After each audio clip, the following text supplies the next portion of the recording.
আমি সূরাতু আল ফাতহ থেকে 29 নম্বর আয়াত তেলাওয়াত করেছি, যেখানে আল্লাহ তাআলা সাহাবীদের কিছু গুণাবলীর কথা উল্লেখ করেছেন। আজকের এই রজনীতে আমরা সাহাবীদের জীবনী থেকে কিছু কথা শুনবো, ইনশাআল্লাহ। পড়েন, কারণ সাহাবীরাই হচ্ছে আমাদের অনুপ্রেরণা। They are our spirit, they are our model, they are our real superheroes, they are our real inspiration, ঠিক কি না? সাইয়েদনা আবু বকর, সাইয়েদনা ওমর ফারুক, সাইয়েদনা আলী রাদিয়াল্লাহু তাআলা আনহু, উসমান যুন্নুরাইন, এরা আমাদের মডেল, ঠিক কি না? নাকি সালমান খান আমাদের মডেল? আমির খান? কোন খেলোয়াড়, নায়ক, নায়িকা, গায়ক, গায়িকা? আমাদের মডেল হচ্ছে বিশ্বনবী আর সাহাবারা। আওয়াজ করে বলতে হবে, ঠিক কি না? এজন্য রব্বুল আলামিন বলেন, মুহাম্মাদুর রাসূলুল্লাহি ওয়াল্লাযীনা মাআহু আশিদ্দাউ আলাল কুফফারি রুহামাউ বাইনাহুম। মুহাম্মদ হলো আল্লাহর রাসূল, আর মুহাম্মদ সাল্লাল্লাহু আলাইহি ওয়াসাল্লামের সাথে যারা থাকে তারা কাফেরদের ব্যাপারে বজ্র কঠোর, মুমিনদের ব্যাপারে পুষ্পকোমল। সুবহানাল্লাহ পড়েন। মুহাম্মদ সাল্লাল্লাহু আলাইহি ওয়াসাল্লাম হচ্ছেন আল্লাহর রাসূল, আর মুহাম্মদ সাল্লাল্লাহু আলাইহি ওয়াসাল্লামের সাথে যারা থাকে মানে সাহাবারা, আশিদ্দাউ আলাল কুফফার, তারা কাফেরদের ব্যাপারে বজ্র কঠোর, রুহামাউ বাইনাহুম, কিন্তু নিজেরা পুষ্পকোমল। সুবহানাল্লাহ পড়েন। আমরা হয়ে গেছি উল্টা, আমরা নিজেরা বজ্র কঠোর, ঠিক কি না? সাহাবারা হচ্ছেন কাফেরদের ব্যাপারে বজ্র কঠোর। পাখা পাওয়া যায়নি? পাখা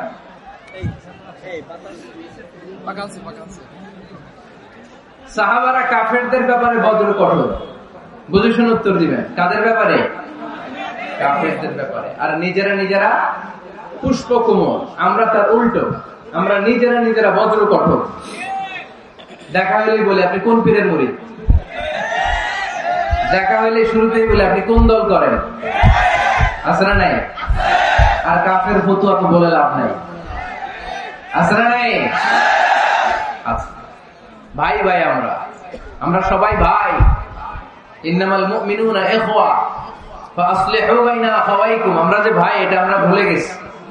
যেখানে ইসলাম আমাদেরকে শিখায় হিন্দু তোমার ভাই, খ্রিস্টানও আমার ভাই, নাস্তিক গুলাও আমার ভাই, ঠিক কিনা? ভাতৃত্ব তিন ধরনের, একটা হচ্ছে উখুয়া আন-নাসাবিয়া, ব্লাড কানেকশনের ভাই, যেমন আমার মায়ের পেটের ভাই, সে উখুয়া নাসাবিয়া, আমার আপন ভাই, ঠিক কিনা? দুই নম্বর ক্যাটাগরি হচ্ছে আমরা এখানে যারা আছি, এটাকে বলে আল উখুয়া আদ-দীনিয়া, দ্বীনি ভাই। আমরা একে অপরের কি ভাই? আমরা কেউ কাউকে চিনি এখানে? কোন আত্মীয়তার সম্পর্ক আছে? ব্লাড কানেকশন আছে? কিন্তু আমরা ভাই। আমার ভাইয়ের কিছু হলে আমার কষ্ট লাগে, ঠিক কিনা? ফিলিস্তিনে আমার ভাইয়ের গায়ে আঘাত লাগলে আমার হৃদয়ে আগুন জ্বলে যায়, ঠিক কিনা? আমার রোহিঙ্গা ভাইদেরকে যখন 1 মিলিয়ন রোহিঙ্গাকে যখন নিজ ভিটে মাটি ছাড়া করা হয়েছে, আমরা এটা সহ্য করতে পারি নাই, আমাদের রক্তক্ষরণ হয়েছে। জোরে বলেন, ঠিক কিনা? ইন্ডিয়াতে যখন আমার মুসলিম ভাইয়েরা আক্রান্ত হয়, আমরা এখান থেকে গর্জে উঠি, কারণ আমার দ্বীনি ভাই। 3 নম্বর ভ্রাতৃত্বের ক্যাটাগরি হচ্ছে আল-উখুয়া আল-ইনসানিয়া, হিউম্যানিটেরিয়ান রিলিজিয়ন, মানবিক দিক থেকে ভাই। সেই দিক থেকে হিন্দু আমার ভাই, ঠিক কিনা? খ্রিস্টানও আমার ভাই, নাস্তিকও আমার ভাই। বলেন তো আমাদের আদি পিতার নাম কি? আদি মাতার নাম হাওয়া আলাইহিস সালাম। আদম আলাইহিস সালাম যে পিতা, শুধু আমার পিতা না, হিন্দুর পিতা। তাহলে আমাদের সবার বাপ একজন। গোটা বিশ্বের সবার বাবা কয়জন? সবার মা কয়জন?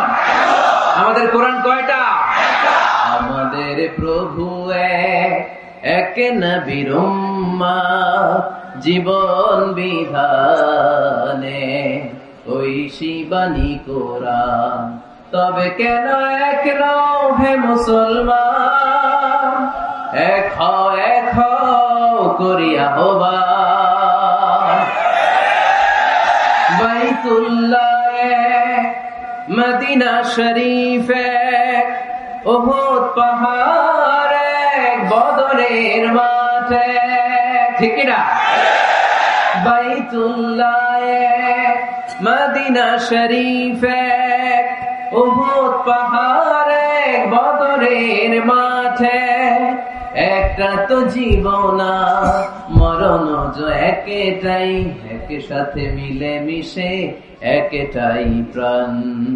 তবে কেন এক নও হে মুসলমান, এক করিয়া আহ্বান। পড়েন আমিন। আমরা এক সুতোয় গাথা, এই গোটা মানব সভ্যতা শিকড় এক জায়গায়, আদম আর হাওয়া, তার মানে সবাই ভাই ভাই, চিল্লায় বলে ঠিক কিনা? এই ভেদাভেদ আমরা করেছি, বিভেদের প্রাচীর আমরা বানিয়েছি তুই কালো আমি সাদা, আমরা বানিয়েছি তুই ব্রাহ্মণ আমি শূদ্র, আমরা বানিয়েছি তুই আরব আমি অনারব।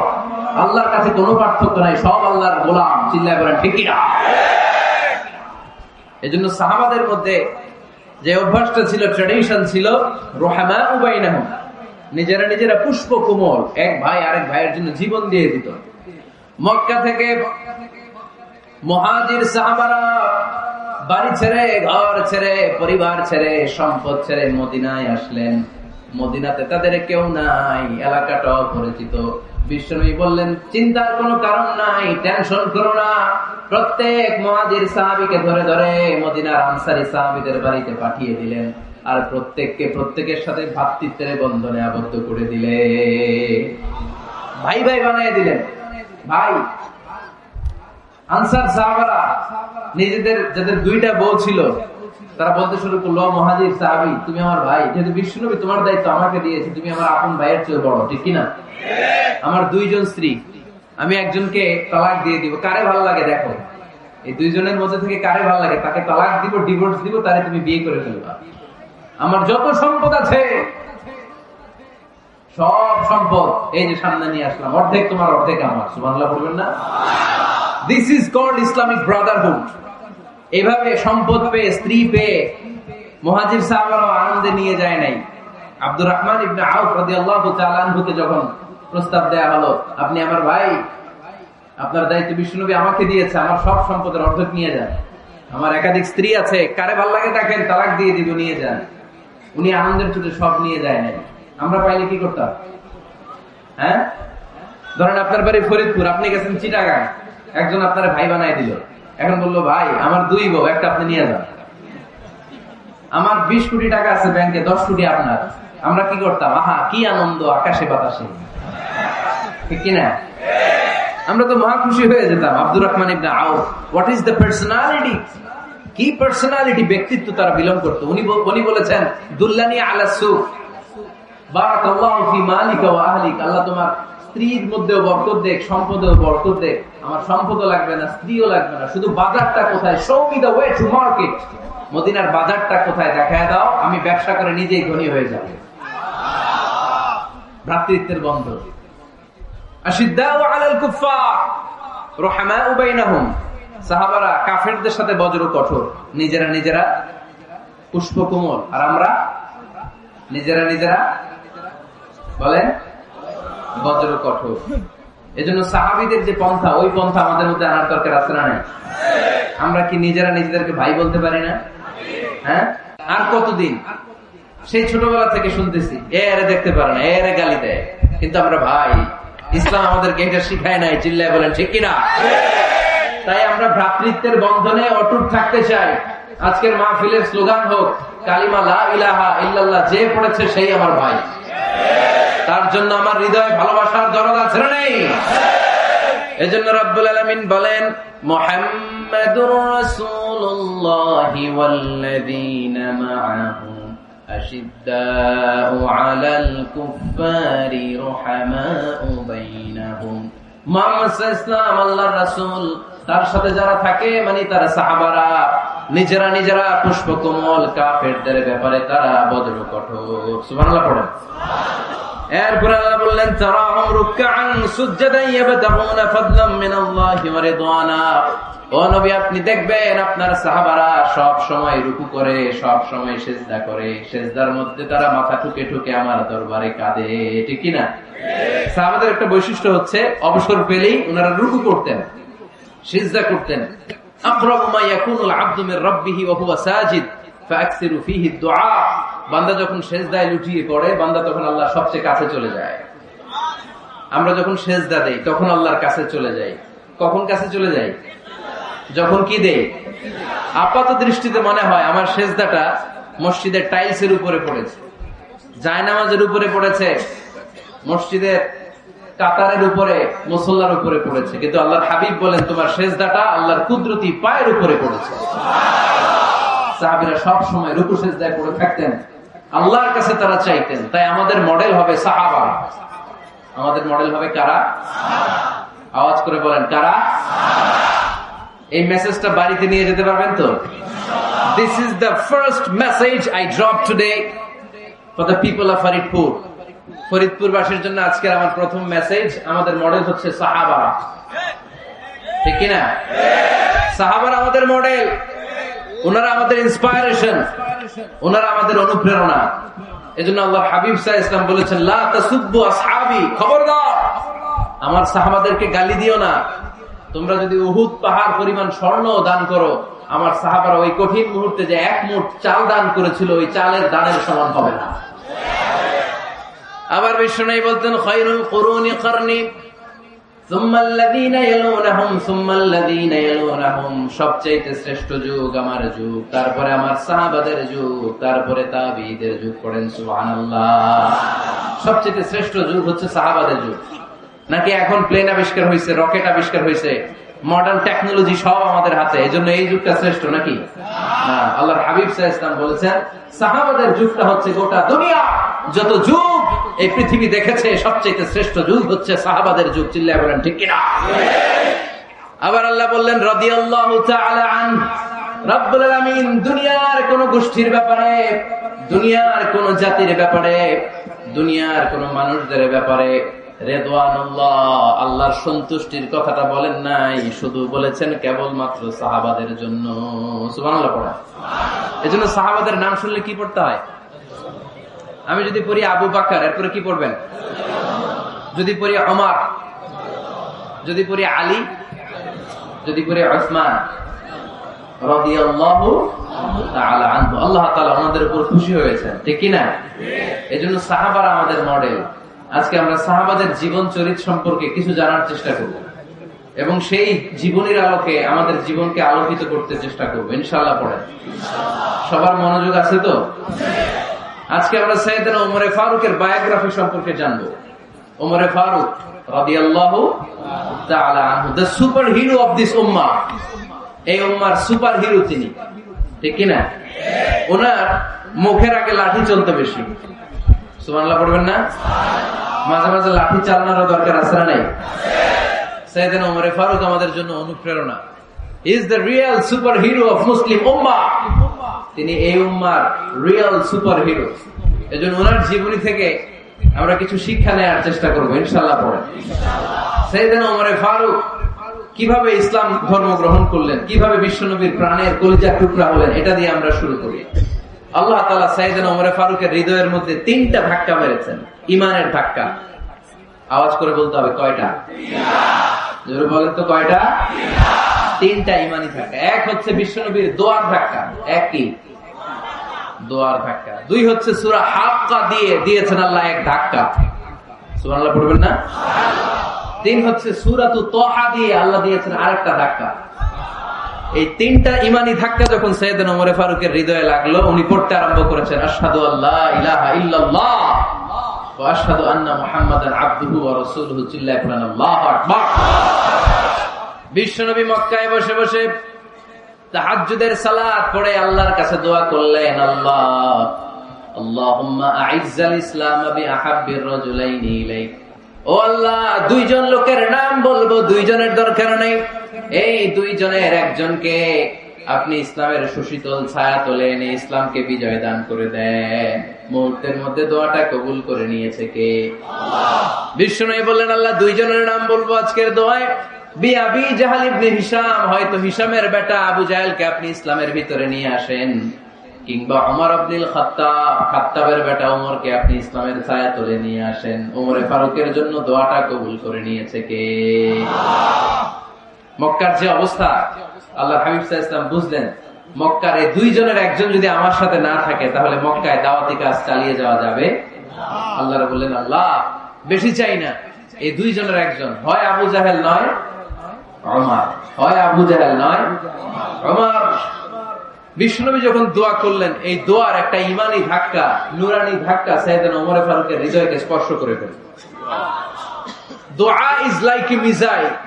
এই যে আমরা দোয়া করি, এটা মিসাইলের মতো। যুদ্ধে মিসাইল হামলা করে না? মিসাইল হামলা করার পরে এই মিসাইল লক্ষ্য বস্তুতে যে ভেদ করে, ঠিক কিনা?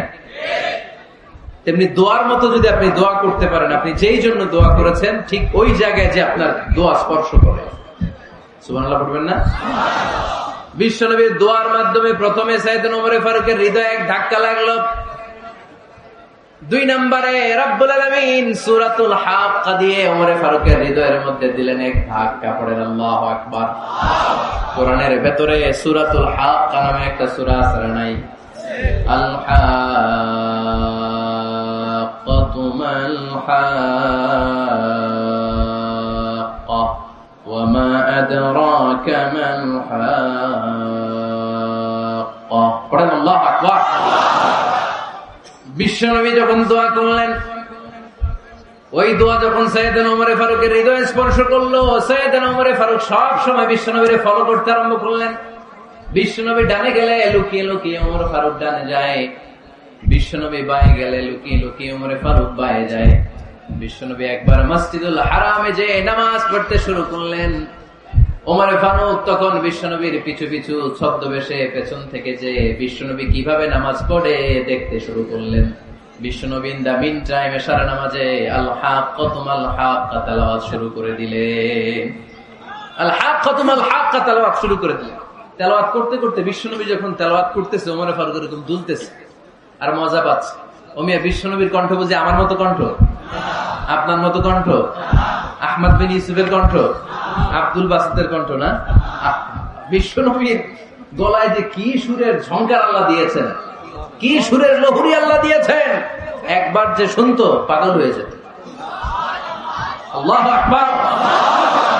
বিশ্বনবী সূরা হাক্কা মন্ত্রমুগ্ধ তেলাওয়াতে, মন্ত্রমুগ্ধ সুর দিয়ে, মন্ত্রমুগ্ধ কণ্ঠ দিয়ে তেলাওয়াত করতে লাগলেন। এশার সালাতে ওমর ফারুক দুলতে লাগলেন। ওমর ফারুক যত শুনেন অবাক হয়ে যায়, যত শুনেন অবাক হয়ে যায়, যতই শুনে অবাক। কিরে? কারণ তিনি আরবি ভাষা বুঝতেন। এত সুন্দর শব্দের গাঁথনি, এত প্রাঞ্জল বর্ণনা, এত সুন্দর অন্তমিল, এটা কবিতা না হয়ে পারে না।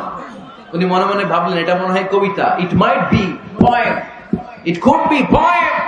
মুহাম্মদ মনে হয় কবি হয়ে গেছে, তার কাব্য প্রতিভা দিয়ে সে এটা বানিয়েছে। তা না হলে এত সুন্দর কথা, এটা কবিতা না হয়ে পারে।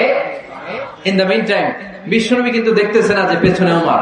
বিশ্বনবী তেলাওয়াত করছিলেন, ইন দ্য মিন টাইম বিশ্বনবী পড়ছিলেন, ওমা হুয়া বিকাউলি শাইরিন কলিলাম মা তুমিনুন। এই আয়াতের অর্থ হলো, এটা কোনো কবির কথা নয়, খুব অল্প সংখ্যক লোকই তোমরা ঈমান আনো। সুবহানাল্লাহ পড়ে। এটাকে বলে কোইন্সিডেন্ট।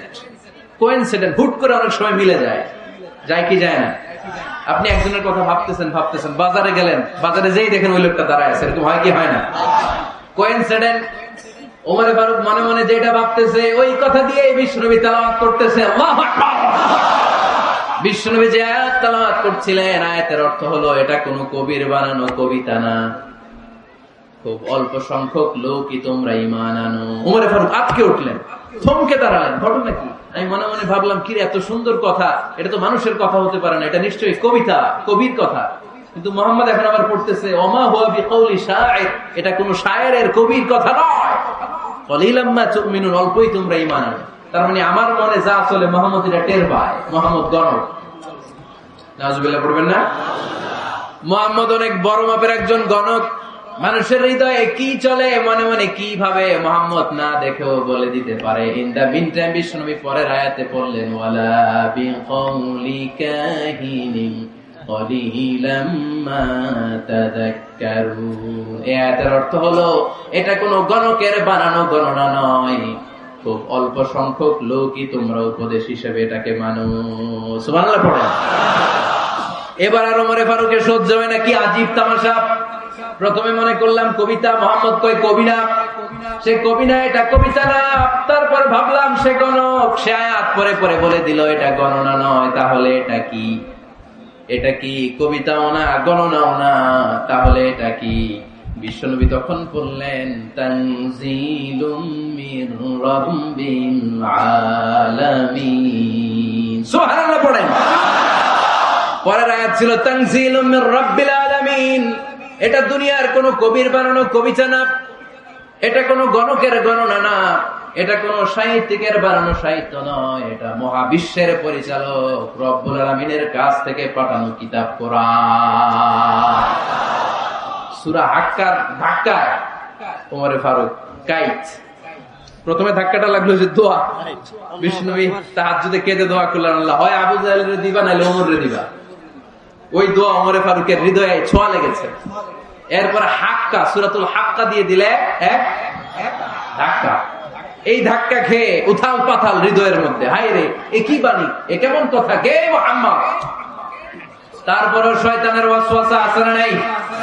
আল্লাহ বলে যতই ওয়াসওয়াসা ওমরকে দেয়া হোক, আমি ওমরে ফারুককে মুসলিম উম্মতের সেনাপতি বানিয়ে ছাড়বো, আমি সেনাপতি বানাবো। এবার 3 নাম্বার ডোজ। ডাক্তারের কাছে গেলে প্রথমে দেখবেন সিম্পল ডোজ দেয়, নরমাল ওষুধ। এটাতে কাজ না হলে ডোজ বাড়ায়, একেবারে কাজ না হলে অ্যান্টিবায়োটিক মারে, আছে না নাই? আল্লাহ প্রথমে দোয়ার ছোঁয়া লাগালেন, তারপর সূরা হাক্কা দিয়ে ধাক্কা মারলেন। এরপরে রব্বুল আলামিন বলেন এবার 3 নাম্বার ডোজ, সূরা তাহা দিয়ে আমি তোমার হৃদয়টারে উজালা বানায় দেব রে ওমর। শয়তান দিক দিয়ে ওয়াসওয়াসা, খেলা দুই দিক থেকে চলতেছে। আল্লাহ তাআলা হেদায়েতের রাস্তায় টানছে, শয়তান জাহান্নামের দিকে টানছে। ঘোষণা দেয়া হলো মক্কায়, মুহাম্মদের মাথা কেটে এনে দিলে এত এত স্বর্ণ মুদ্রা দেয়া হবে। ওমরে ফারুক রাজি হয়ে গেলেন, নাঙ্গা তলোয়ার নিয়ে বিশ্বনবীর মাথা কাটার জন্য ছুটলেন। নাউজুবিল্লাহ পড়বেন না? বনু জাহরা গোত্রের এক লোক বলে, আইনা ইয়া ওমর, কই যাও? মুহাম্মদের মাথা কাটতে যাই। আরে মুহাম্মদের মাথা কাটতে যাও?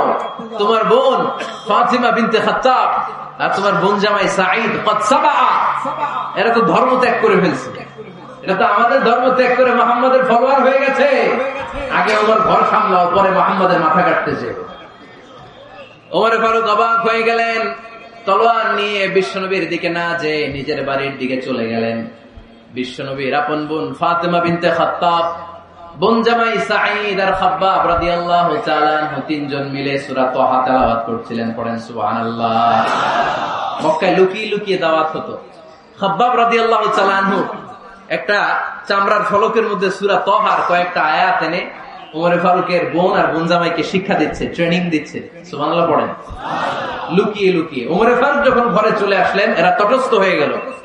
সাইয়েদনা খাব্বাব বিছানার তলায় লুকিয়ে গেলেন। ওমর ফারুক বললেন, দরজা খোলো। ফাতিমা বিনতে খাত্তাব দরজা খোলার পরে নির্মম ভাবে সাইয়েদনা ওমর রাদিয়াল্লাহু তাআলা আনহু বোনের গায়ে আঘাত শুরু করে দিল। বোন জামাইকে আহত করতে শুরু করলো আর বলতে শুরু করলো, তোরা পাগল হলি কেন? কি আছে ওই মুহাম্মাদের মধ্যে? কি জাদু নিয়ে সে এসেছে? সে যাই বলে লোকজন পাগল হয়ে যায়, সবাই তার উপর কালিমা পড়ে ঈমান এনে ফেলে। কি এমন জিনিস তোদের কাছে আছে যেটা দেখে মুহাম্মদকে তোরা ভালোবাসলি? কি আছে? কি পড়তেছিলি আমারে দেখা। ফাতেমা বলে, ইন্নাকা রিজসুন লা ইয়ামাসসুহু ইল্লাল মুতাহহারুন। ও আমার ভাই ওমর, তুমি নাপাক। তুমি কি? লা ইয়ামাসসুহু ইল্লাল মুতাহহারুন, পবিত্রতা অর্জন না করে এই কোরআন ধরা যায় না। সুবহানাল্লাহ পড়েন। ওমর ফারুক গোসল করে আসলেন, কারণ ধাক্কা তো আগে কয়েকটা খাইছে। কথা বোঝেন নাই বোধহয়? প্রথমে দোয়ার ধাক্কা, পরে কোন সূরা দিয়ে ধাক্কা? হাক্কা দিয়ে ধাক্কা। 3 নম্বরে এখন আর একটা ধাক্কা খাবে। গোসল করে আসলেন। ফাতিমা বিনতে খাত্তাব বললেন, গোসল যখন করে এসেছেন, এই নেন। ওমর ফারুক এবার চামড়ার কাপড়ের মধ্যে সূরা তাহার প্রথম আয়াতের দিকে নজর করলেন। নজর করেই কোরআনের প্রেমে পড়ে গেলেন। পড়েন সুবহানাল্লাহ। ওমর ফারুক পড়তে আরম্ভ করলেন, তাহা মা আনজালনা আলাইকাল কুরআনা লিতাশকা ইল্লা তাযকিরাতান লিমান ইয়াখশা তানজিলাম মিম্মান খালাকাল আরদা ওয়াস সামাওয়াতিল উলা। সুবহানাল্লাহ পড়েন। উনি পড়তে আরম্ভ করলেন, তাহা মা আনজালনা আলাইকাল কুরআনা লিতাশকা। এই কোরআনকে আমি তোমাদের হতভাগ্য জাতি হিসেবে দুনিয়ায় থাকার জন্য পাঠাই নাই। এটা রব্বুল আলামিনের পক্ষ থেকে এসেছে। যারা রবকে ভয় করে তাদের জন্য আছে উপদেশ। যিনি আকাশ বানিয়েছেন, জমিন বানিয়েছেন, ওই আল্লাহ তাআলা নিজেই এই কোরআন পাঠিয়েছে। আওয়াজ করে পড়তে হবে আল্লাহু আকবার। উনি খুব ভালো আরবি জানতেন। সূরা তাহা পড়ার পরে আর ধৈর্য ধারণ করতে পারে না।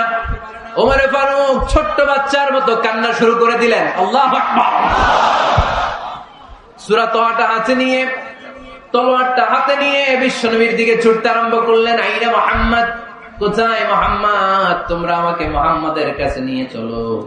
বিশ্বনবী তখন সাফা পাহাড়ের পাদদেশে দারুল আরকাম ইবনে আলকামের ঘরে লুকিয়ে লুকিয়ে কোরআনের দাওয়াত দিতেন। ওমর ফারুককে পাগলের মতো ছুটে আসতে দেখে বিশ্বনবীর চাচা হামজা ইবনে আব্দুল মুত্তালিব বলল, নবী আপনি পালান। ওই যে খাত্তাবের বেটা ওমর আপনাকে অপমান করার জন্য, আক্রমণ করার জন্য তেরে এসেছে। সাহাবীরা বললেন, নবী আপনি পালিয়ে যান, আমরা সামাল দেব। বিশ্বনবী বললেন, না আমি পালাবো না, বরং তোমরা সরে যাও। ওমর ইবনে খাত্তাবকে আমার দরবার পর্যন্ত আসতে দাও। আমার তো মনে হচ্ছে ওই যে তাহাজ্জুদের নামাজ শেষে চোখের পানি ছেড়ে যে আমি আল্লাহর কাছে দোয়া করেছি, আজকে আমার ওই দোয়াটা কবুল হতে শুরু করেছে। আমার তো মনে হচ্ছে আমার দোয়া কবুল হবে, আসতে দাও। ওমর ফারুক এসে বললেন, আশহাদু আল্লা ইলাহা ইল্লাল্লাহ ওয়া আশহাদু আন্না মুহাম্মাদান আবদুহু ওয়া রাসূলুহু। আমি সাক্ষ্য দিলাম আল্লাহ ছাড়া কোনো ইলাহা নাই, নিশ্চয় আপনি আল্লাহর প্রেরিত বান্দা এবং রাসূল। পড়েন সুবহানাল্লাহ। ওমর ফারুক যখন কালিমা শাহাদা পড়ে মুসলমান হয়ে বিশ্বনবীর হাতে হাত রাখলেন, নমুসলিম সাহাবীদের মধ্যে খুশি আর আনন্দের বন্যা বয়ে গেল। নমুসলিম হাতে গোনা সাহাবারা আল্লাহর প্রশংসা করলেন। বিশ্বনবী সাইয়েদনা ওমর ফারুককে জড়িয়ে ধরলেন। ওমর ফারুক আবার বিশ্বনবীরে বললেন, নবী গো, আলাসনা আলাল হক, আমরা কি সত্যের উপরে আছি নাকি আমরা ভুলের উপরে আছি? বিশ্বনবী বললেন, বালা নাহনু আলাল হক, আমরা এই সত্যের উপরে আছি। সুবহানাল্লাহ। আলাসনা আলাল হক, নবী আমরা কি সত্যের উপরে নাই? হ্যাঁ অবশ্যই ওমর, তুমি সত্যের উপরে আছো। ওমর ফারুক বললেন, তাহলে ফাফিমাল ইখতিফা, তাহলে লুকায় লুকায় আর দাওয়াত দেব কেন? আমি তো কালিমা পড়ে ফেলছি, আসেন আমার সাথে বের হই। ফাফিমাল ইখতিফা, আর লুকায় লুকায় কেন? আসেন আমরা বাইরে বের হই। বিশ্বনবী বললেন, ওমর এটা মাক্কি জীবন, এখানে আমরা একটু গোপনে গোপনে দাওয়াত দিতে চাই। ওমর ফারুক বলে, না, আমার দায়িত্ব, আমি একটা মিছিল দিতে চাই নবী। আল্লাহর নামের তাকবীর দিতে দিতে দারুল আরকাম থেকে শুরু করে মসজিদুল হারাম পর্যন্ত একটা মিছিল দিয়ে আমি মক্কা কাঁপায়া দেব। অনুমতি দেন। বিশ্বনবী দিতে চায় না। ওমর ফারুক অনেক বুঝানোর পরে স্বল্প পরিসরের একটা অনুমোদন পাওয়া গেল বিশ্বনবী সাল্লাল্লাহু আলাইহি ওয়াসাল্লামের কাছ থেকে। কিন্তু মিছিল যে দিবে, মিছিলের জন্য লোকের দরকার আছে না নাই? এখানে লোক নাই, আমি একাই মিছিল দিতেছি। এটা জমবে, মিছিল জমবে। খুঁজে উনি 11 জন মুসলিম সাহাবা পেলেন। কয়জন? ওমর ফারুক বললেন, 11 জনই শহীদ। এই 11 জন নিয়ে আমি আল্লাহর নামের তাকবীর দিব। 2 লাইন করলেন। কয় লাইন? 2 লাইন। পেছনে 6 জন, আর এই লাইনের নেতা বানালেন বিশ্বনবীর চাচা হামজাকে রাদিয়াল্লাহু তাআলা আনহু। আর সামনে 5 জন, তার আগে দাঁড়ালেন উনি নিজেই। তাহলে 6 6 12। বললেন এই 2 লাইনই আমরা তাকবীর দিতে দিতে, বেশি না, এই দারুল আরকামের ঘর থেকে, আপনারা জানেন যে সাফা মারওয়া এখন যে সাই হয়, এই সাফার পাদদেশে ছিল দারুল আরকামের ঘর। উনি বললেন এখান থেকে ওই যে কাবার গিলাফ দেখা যায়, কাবার গিলাফ পর্যন্ত আমরা এই তাকবীর নিয়ে ওখানে যাব। সুবহানাল্লাহ পড়বেন না? ওখানে উনি দাঁড়িয়ে ছোট্ট একটা ভাষণ দিয়েছিলেন।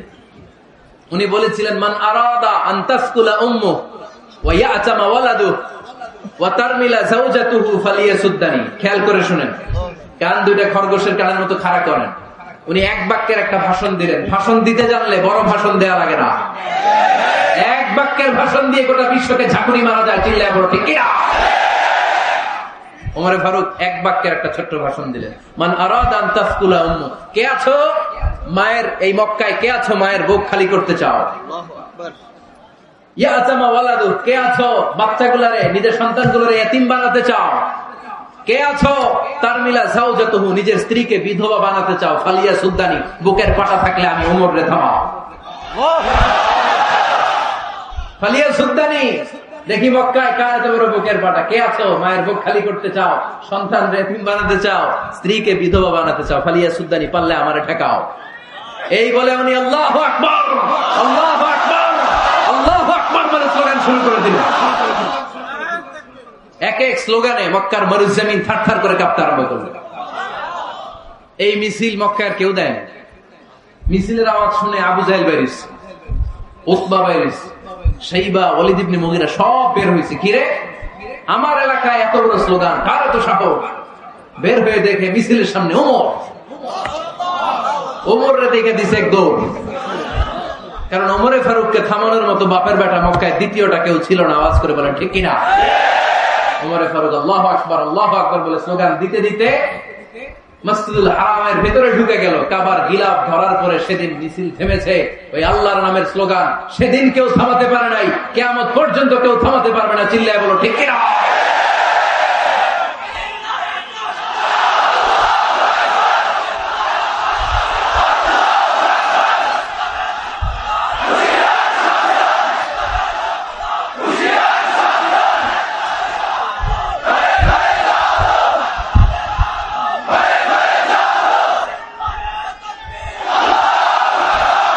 ওইরকম একটা ওমরের দরকার, আমাদের বেশি চাই না। জোরে বলেন ঠিক কিনা?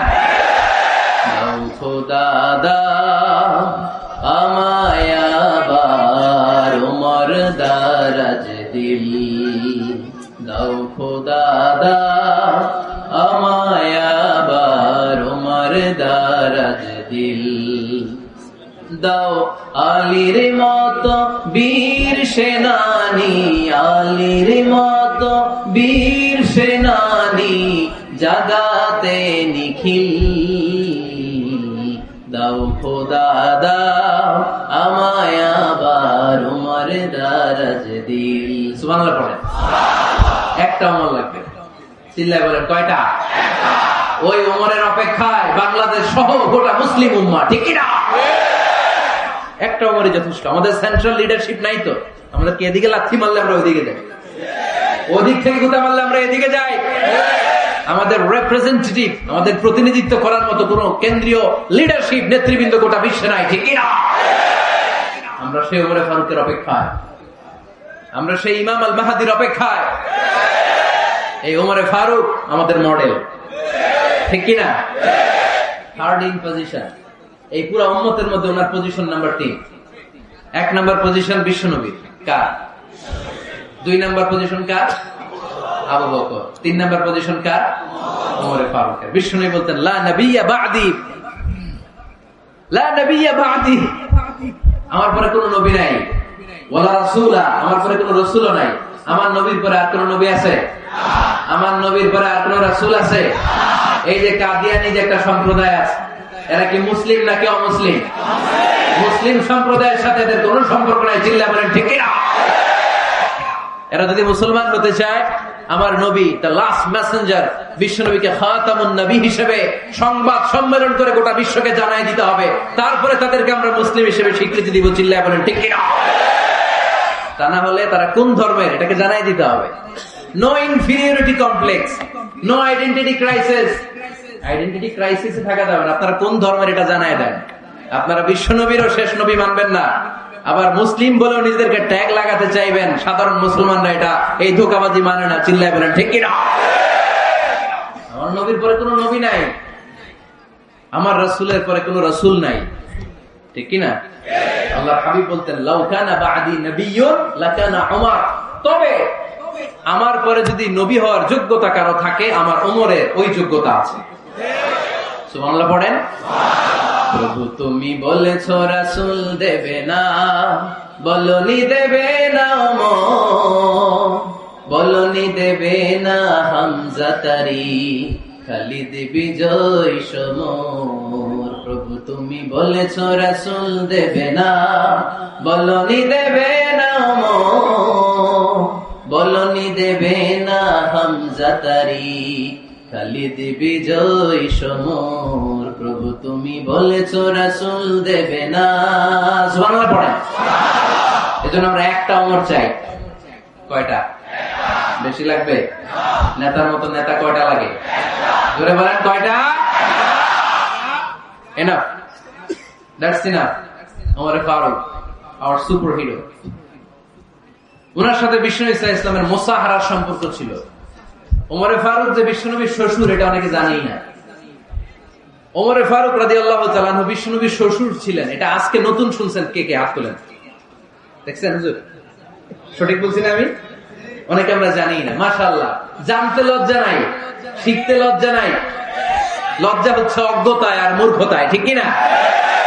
আমরা শিখতে রাজি আছি। যে কথা বলে আমরা তার ছাত্র। আমার আগে হুজুর কথা বলতেছিলেন, আমরা ছিলাম ছাত্র। এখন আমি কথা বলতেছি, এখন আমরা সবাই হয়ে গেছি ছাত্র, ঠিক কি না? যিনি বলেন তিনি শিক্ষক, বাকিরা আমরা ছাত্র, ঠিক কি না? 4 খলিফার 2 খলিফা, ইসলামের 4 খলিফার 2 খলিফা বিশ্বনবীর মেয়ের জামাই, আর বাকি 2 খলিফা বিশ্বনবীর শ্বশুর। সুবহানাল্লাহ পড়েন। সাইয়েদনা আলী রাদিয়াল্লাহু তাআলা আনহু, সাইয়েদনা উসমান যুন নূরাইন বিশ্বনবীর মেয়ের জামাই। উসমান রাদিয়াল্লাহু তাআলা আনহুর কাছে বিশ্বনবী 2 মেয়েকে বিয়ে দিয়েছিলেন। একজন মারা যাওয়ার পরে আরেকজন। বিশ্বনবী বলেছেন এরপরে আরেকটা থাকলে ওইটারও বিয়ে দিতেন। সুবহানাল্লাহ পড়বেন না? 2 জন ছিল মেয়ের জামাই আর 2 জন ছিল শ্বশুর। সাইয়েদনা আবু বকর শ্বশুর। বিশ্বনবীর স্ত্রী আম্মা জান হাফসা রাদিয়াল্লাহু তাআলা আনহার বাবা ছিল সাইয়েদনা ওমর ফারুক। চিল্লায় পড়েন আল্লাহু আকবার। যেন তেন পজিশন না, সাইয়্যিদু কুহুলিল জান্নাহ। জান্নাতে যত নারীরা যাবে, নারীদের সর্দারিনী হবে সাইয়্যিদাতুনা ফাতেমা রাদিয়াল্লাহু তাআলা আনহা। এই ফরিদপুরের যত ইয়াং স্টাররা তোমরা যারা জান্নাতে যাবে, তোমাদের লিডার হবে সাইয়েদনা হাসান আর হুসাইন রাদিয়াল্লাহু তাআলা আনহুম। আর বয়স্ক মুরব্বীরা যারা জান্নাতে ঢুকবেন, আপনাদের লিডার হবে সাইয়েদনা আবু বকর আর সাইয়েদনা ওমর ফারুক রাদিয়াল্লাহু তাআলা। সুবহানাল্লাহ পড়তে পারলেন না? ওমর ফারুক সাধারণ কোন ক্যারেক্টারিস্টিক্স নয়। ওনাকে আল্লাহ তাআলা নলেজও দিয়েছেন, আবার দিনদারিও দিয়েছেন। আমার দিনী ভাইয়েরা খেয়াল রাখবেন, কোন আলেমের মধ্যে বা কোন নেতার মধ্যে যদি এই দুইটার সমন্বয় আপনি পান, যে তার জ্ঞানও আছে আবার দিনদারিও আছে, he belongs the knowledge and he belongs the taqwa, সে গোটা বিশ্বকে জয় করে ফেলছে, ঠিক কিনা? যার মধ্যে জ্ঞান আছে, যার মধ্যে তাকওয়া আছে, তারা কেউ থামায় রাখতে পারে? ওমর ফারুককে এই 2 নেয়ামত দিয়ে ধন্য করেছে কে? সহিহ বুখারীর বর্ণনা। বিশ্বনবী সাহাবীদের সামনে একটা স্বপ্নের কথা বলছেন। বিশ্বনবী বললেন, আমি স্বপ্নে দেখলাম আমার আঙ্গুলের ফাঁকা থেকে দুধ বের হচ্ছে। আমি তৃপ্তি সহকারে দুধ খেলাম। খাওয়ার পরে দেখলাম আঙ্গুলের মধ্যে একটু দুধ লেগে আছে। আমার আঙ্গুলে অতিরিক্ত লেগে থাকা দুধটা আমি ওমর ফারুকের মুখের মধ্যে লাগিয়ে দিলাম। সাহাবারা বললেন, ইয়া রাসূলুল্লাহ, ইয়া হাবিবাল্লাহ, মাযা আওয়ালতা বিহি, এই স্বপ্নের আপনি কি ব্যাখ্যা করলেন? আমরা তো বুঝলাম না। বিশ্বনবী বললেন, আওয়ালতু বিহি আল ইলম, আমি এই দুধ দিয়ে জ্ঞানের ব্যাখ্যা করেছি, কারণ ওমরকে আল্লাহ যেই জ্ঞান দিয়েছে গোটা বিশ্বের কাউকে এত জ্ঞান দেয় না।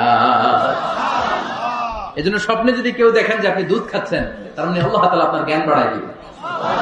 ওমর ফারুককে দুধ খেয়ে অতিরিক্ত দুধের অংশটা বিশ্বনবী আবু বকর রাদিয়াল্লাহু তাআলা আনহুর মুখে দেন নাই, সাইয়েদনা উসমানের মুখে দেন নাই, আলী রাদিয়াল্লাহু তাআলা আনহুর মুখে দেন নাই।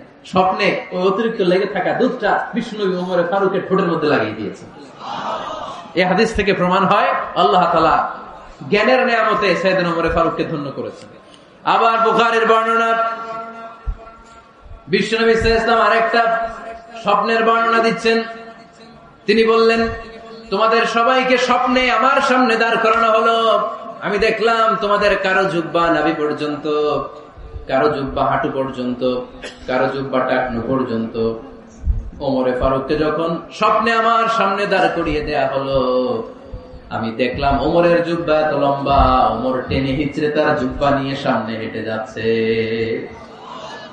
সাহাবারা বললেন, ফামাযা আওয়ালতা বিহি ইয়া রাসূলুল্লাহ, ও আল্লাহর রাসূল, এই স্বপ্ন দিয়ে আপনি কি বুঝাতে চাইলেন? আমরা কিছু বুঝলাম না। বিশ্বনবী বললেন, আওয়ালতু বিহি আদ-দীন, আমি এই হাদিসের দ্বারা দ্বীনের ব্যাখ্যা করলাম। যার জামা যত লম্বা তার দ্বীনদারি তত বেশি। সুবহানাল্লাহ, আসতে পড়েন। স্বপ্নে দেখলেন কোন সাহাবীর জুব্বা নাবি, কোন সাহাবীর হাঁটু, কারোটা টাকনু, কিন্তু ওমরে ফারুকের জুব্বা এত লম্বা, তিনি তার জুব্বা টেনে হিচড়ে যাচ্ছেন। বিষ্ণু বললেন, এটা দ্বারা আমি দিন, আমি তাকওয়া, দিনদারি, তাকওয়া এটার ব্যাখ্যা করেছি। তার মানে ওমরে ফারুকের তাকওয়ার সামনে সব তাকওয়া পানি হয়ে যাবে। কোন সুবহানাল্লাহ। আল্লাহ তাআলা সাইয়েদনা ওমরে ফারুককে দ্বীনের জ্ঞান দিয়েছেন, তাকওয়া দিয়েছেন। যুবক ভাইরা, যাকে আল্লাহ তাআলা দ্বীনের জ্ঞান দেয়, যাকে আল্লাহ তাআলা তাকওয়ার এই গুণ দিয়ে সমৃদ্ধ করে, তার জন্য গোটা বিশ্বের সব দরজাগুলোকে ওপেন করে দেয় কে? কত বড় মুত্তাকি ছিলেন সাইয়েদনা ওমরে ফারুক। মদিনার সমাজে কয়জন মুনাফিক ছিল বিশ্বনবী ছাড়া কেউ বলতে পারতেন না। বিশ্বনবী কোন সাহাবীকে মুনাফিকদের লিস্ট দিয়ে যান নাই, একজন সাহাবী ছাড়া। দেখি কেউ বলতে পারেন কিনা ওই সাহাবীর নাম? কি নাম? হুযায়ফা ইবনুল ইয়ামান রাদিয়াল্লাহু তাআলা আনহু। উনাকে বলা হতো সাহিবু সিররি রাসূলিল্লাহ, আল্লাহ রাসূল সাল্লাল্লাহু আলাইহি ওয়াসাল্লামের গোপন তথ্যের ধারক বাহক। সুবহানাল্লাহ বলবেন না? বিশ্বনবী ইন্তেকালের আগে মদিনার সমাজে মোট কয়জন মুনাফিক আছে এই তথ্য আবু বকরকে বলেন নাই, ওমর রাদিয়াল্লাহু তাআলা আনহুকে বলেন নাই, উসমান রাদিয়াল্লাহু তাআলা আনহু, আলী রাদিয়াল্লাহু তাআলা আনহু, আশারাতুল মুবাশশিরিন বিল জান্নাহ কোন সাহাবীকে বলেন নাই। শুধুমাত্র কেবলমাত্র একমাত্র হুযায়ফা ইবনুল ইয়ামান রাদিয়াল্লাহু তাআলা আনহুর কাছে মুনাফিকদের লিস্টে বিশ্বনবী দিয়ে দিয়েছে। সুবহানাল্লাহ। মদিনায় কারা কারা মুনাফিক কেউ জানতো না হুযায়ফা ছাড়া। কে ছাড়া? নামটা আজকে মুখস্থ করেন, যাতে অন্য কোনো ওয়াজে কেউ জিজ্ঞেস করলে বলতে পারেন। মুনাফিকদের লিস্ট যে সাহাবীর কাছে বিশ্বনবী দিয়ে গিয়েছিলেন, সাহাবীর নাম কি? নাম? নামটা কেমন লাগে? ভালো লাগে? অনেকে আমারে জিজ্ঞেস করে, হুজুর আমার ছেলে হবে আগামী মাসে, একটা নাম দেন। নাম দিয়ে দিলাম হুযায়ফা। যাদের হবে ছেলে, এলাকায় যাদের নেক্সট কয়েক মাসে ছেলে হবে, খালি হুযায়ফা চলবে। কি চলবে? ভাল লাগে? নামটা ভাল লাগে? রাইখেন, অনেক সুন্দর নাম। উনি জানতেন মুনাফিক কারা। দেখেন ওমরে ফারুকের তাকওয়ার লেভেলটা কত হাই। ওমরে ফারুক একদিন হুযায়ফা রাদিয়াল্লাহু তাআলা আনহুর কাছে গেলেন, যে বললেন, হুযায়ফা, বিশ্বনবী ইন্তেকালের আগে মুনাফিকদের নামের লিস্টটা কারো কাছে দেয় নাই, আমার জানা নাই, সাইয়েদনা আবু বকরের জানা নাই, কোন সাহাবীর জানা নাই, তুমি ছাড়া। আমি তোমার কাছে জানতে চাই, আমি ওমরের নামটা ওই মুনাফিকদের খাতায় আছে কিনা আমার একটু বলো। আমার ওমরের নামটা ওই মুনাফিকদের লিস্টিতে একটু আছে কিনা, নামটা একটু বলো। যদি থাকে আমি ভালো হয়ে যাব। আমি নেফাকি দূর করে পাক্কা মুমিন হতে চাই। আমার নাম যদি মুনাফিকের লিস্টে থাকে আমি তো শেষ। হুযায়ফা চোখের পানি ছেড়ে দিয়ে বলে, আমিরুল মুমিনিন, কেমন প্রশ্ন করলেন আপনি? আপনি বিশ্বনবীর শ্বশুর। এই উম্মতে আপনার পজিশন 3 নাম্বার।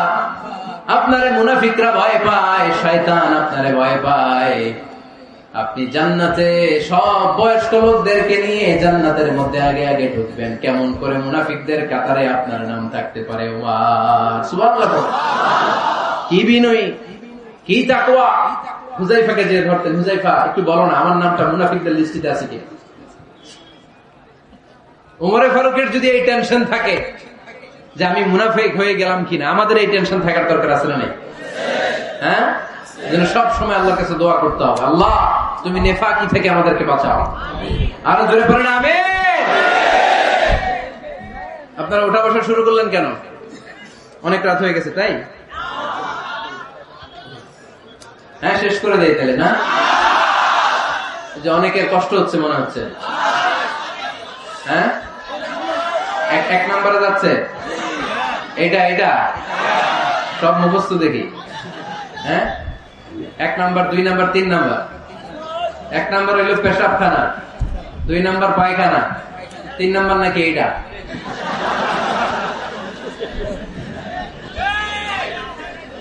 আছে না নাই? না। সিগারেট কোন মুসলমান খেতে পারে? সিগারেট হয় টোবাকো প্ল্যান্টস থেকে, তামাক পাতা। ফরিদপুরে চাষ হয় নাকি? হয়। কোন থানায় হয় বেশি? হ্যাঁ, তামাক ক্ষেত যারা দেখছেন, কোন বেড়া লাগানো লাগে? কারণ ছাগলও মুখ দেয় না। যেটা ছাগলে খায় না, এটা কোন মুমিন বান্দা খাইতে পারে? খান কেন এগুলো পচা জিনিস?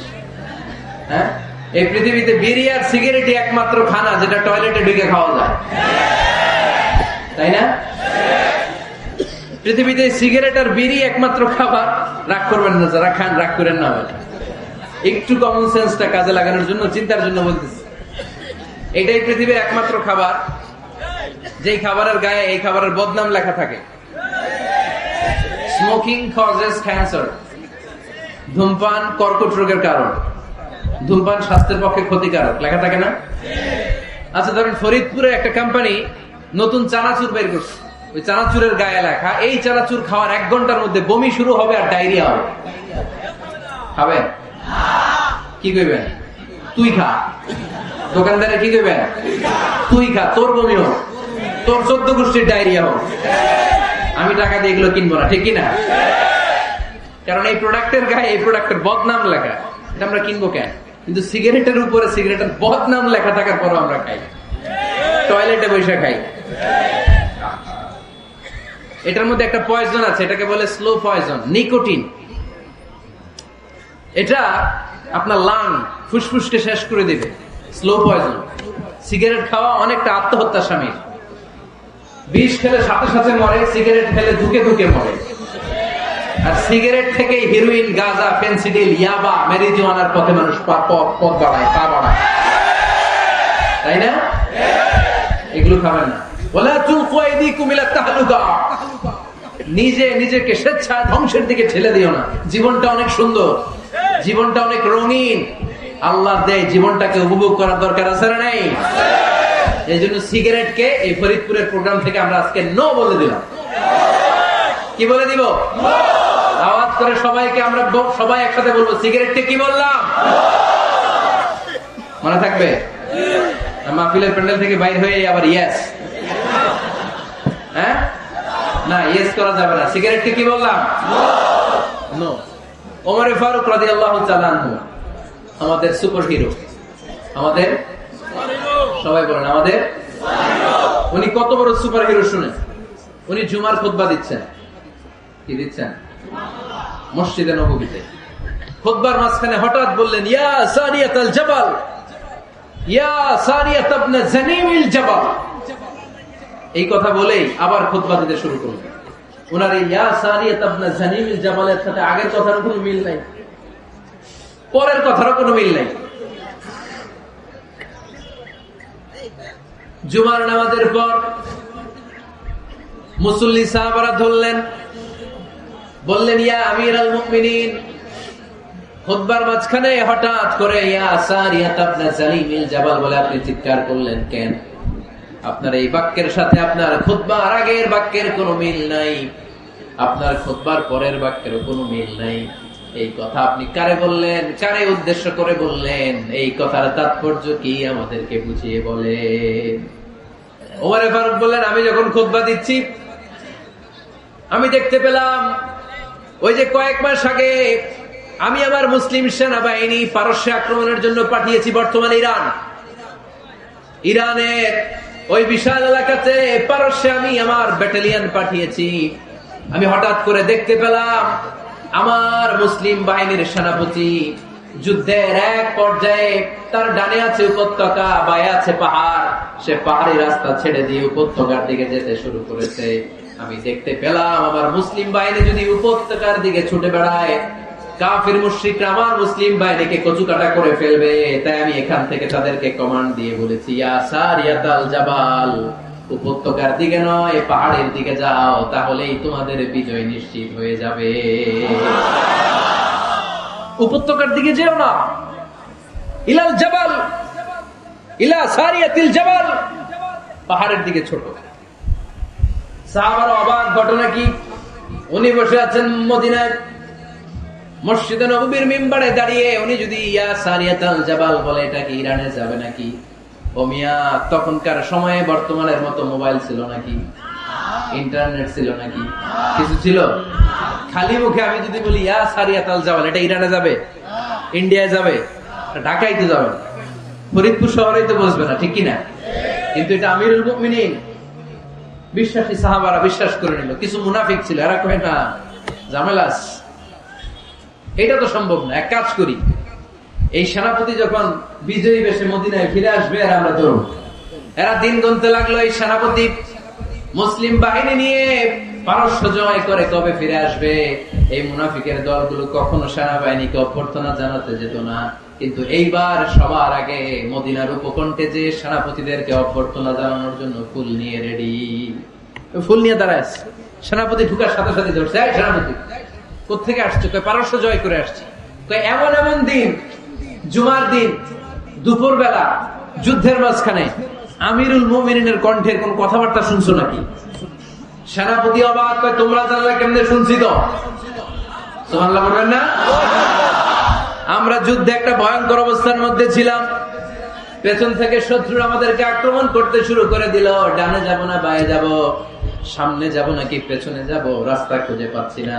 ডান দিকে ছিল আমাদের উপত্যকার রাস্তা, বাঁ দিকে ছিল পাহাড়ি পথ। আমরা সোজা পথ হবে মনে করে উপত্যকার দিকে ছুটতে আরম্ভ করলাম। হঠাৎ করে আমিরুল মুমিনিনের কণ্ঠ বজ্র কণ্ঠে আমার কানের মধ্যে ভেসে আসলো। আমার মনে হলো আমিরুল মুমিনিন কেমন যেন আমাকে কমান্ড দিচ্ছেন আর বলছেন, ইয়া সানিয়াতাল জাবাল, ডান দিকে উপত্যকার পথে নয়, তাড়াতাড়ি পাহাড়ের দিকে সৈন্যবাহিনী নিয়ে উঠে যা। পাহাড়ের দিকে, ডানে না। This is wrong track and this is the right track. ওই দিন যদি ওমরে ফারুকের ওই গাইডলাইন, আমিরুল মুমিনিনের কমান্ড যদি আমি না শুনতাম, আজকে বিজয়ের বেশে ফিরতেও পারতাম না, আমাদের চেহারাও তোমরা দেখতে পেত না। ওমরে ফারুকের ওই কমান্ড, ওই গাইডলাইন অদৃশ্য থেকে শোনার কারণে এই পারস্যের মধ্যে আমাদেরকে সেই যুদ্ধে বিজয় দান করেছে কে? দিস ইজ ওমরে ফারুক, দিস ইজ ওমরে ফারুক। বিশ্বনবী বলছেন, আমার মা লাকিয়াকা শাইতানু সালিকান ফাজ্জান ইল্লা সালাকা ফাজ্জান গায়রা ফাজ্জিক। ওমর, শয়তান ইবলিস যদি তোমার কোন রাস্তা দিয়ে হাঁটতে দেখে, শয়তান ওই রাস্তা রেখে দিয়ে অন্য রাস্তা দিয়ে হাঁটে। সুবহানাল্লাহ বাণীতে দিয়ে বললেন। কে বলতেছে? বিশ্বনবী। কার ব্যাপারে? ওমরে ফারুকের ব্যাপারে। শয়তান যদি দেখে যে ওমরে ফারুক এই রাস্তা দিয়ে হাঁটতেছে, শয়তান ওই রাস্তা রেখে দিয়ে অন্য রাস্তা দিয়ে হাঁটে। সুবহানাল্লাহ পড়ে। রাত্রিবেলা আমরা আমাদের বাচ্চা ছেলে মেয়েদেরকে যখন খাওয়াই, বাচ্চারা খেতে চায় না, এরকম হয় আপনাদের ফরিদপুর এলাকায়? এই এলাকায় হয় নাকি? খেতে চায় না বাচ্চারা, এই চকলেট দেখায়া, এই মিনা কার্টুন দেখায়া, এইটা সেইটা, এগুলো সেগুলো বলে, গল্প টল্প বলে ভুলায়া খাওয়ানো লাগে, তাই না? তারপরও খায় না। আমারও ছোট মেয়ে আছে, খেতে চায় না, এইটা সেইটা এমনি সেমনি খাওয়ানো লাগে। তো শেষে না ফেরে মা বাবা বলতে বাধ্য হয়, ওই যে ভূত আসতেছে, ভূত, তাড়াতাড়ি তাড়াতাড়ি খাও, নাহলে যে ভূত ধরবে তোমার। ওই যে বাঘ আসতেছে, বাঘ, তাড়াতাড়ি খাইলে নাহলে বাঘে কামড়। বলি না আমরা? আপনারা কি বলেন? ভূত। আর কি বলেন? হ্যাঁ হ্যাঁ, আচ্ছা। এক এক জায়গায় এক একটা আমরা বলি, ভূত আসবে, বাঘ খাবে, ভাল্লুক খাবে, তাড়াতাড়ি খাও। মদিনাতে যখন ওমরে ফারুক আমিরুল মুমিনিন, মদিনার মায়েরাও বাচ্চাদেরকে খাওয়াতে পারতো না, ছোট্ট মেয়েদেরকে খাওয়াতে পারতো না, খাওয়া নিয়ে যন্ত্রণা করতো। বাচ্চারা যখন মদিনায় খেতে চাইতো না রাত্রি বেলায়, মদিনার মায়েরা বলতো, তাড়াতাড়ি খাও, হা হুয়া ইয়াতি উমর, হা হুয়া ইয়াতি উমর, তাড়াতাড়ি খা, নাইলে ওই যে ওমর আসতেছে, Omar. This is our super hero সাইয়েদনা ওমর ফারুক রাদিয়াল্লাহু তাআলা। শুধু শয়তানি ভয় পেত না, মুনাফিকরাও ভয় পেত, জমের মতো ভয়। শুধু তাই না, আমাদের আম্মাজান বিষ্ণু ইসা ইসলামের স্ত্রীরাও ওমর ফারুককে ভয় পেতেন। সুবহানাল্লাহ কইবেন না? মাঝে মাঝে বিষ্ণু ইসা ইসলামের সাথে আম্মাজান আয়েশার ঝগড়া হতো, হতো না? আপনাদের ফ্যামিলিতে ঝগড়া হয়? হয় না? হয় না? কার কার দেখি? ওরে আল্লাহ, অনেক আল্লাহর ওলি আছে তো জায়গায়, ঝগড়া হয় না? কি কথা কয়, ঝগড়া হয় না বলে? বিষ্ণুনবীর ফ্যামিলিতে ঝগড়া হয়, আপনার ফ্যামিলিতে হয় না? মিষ্টি ঝগড়া। আর ও বিয়েই করে নাই।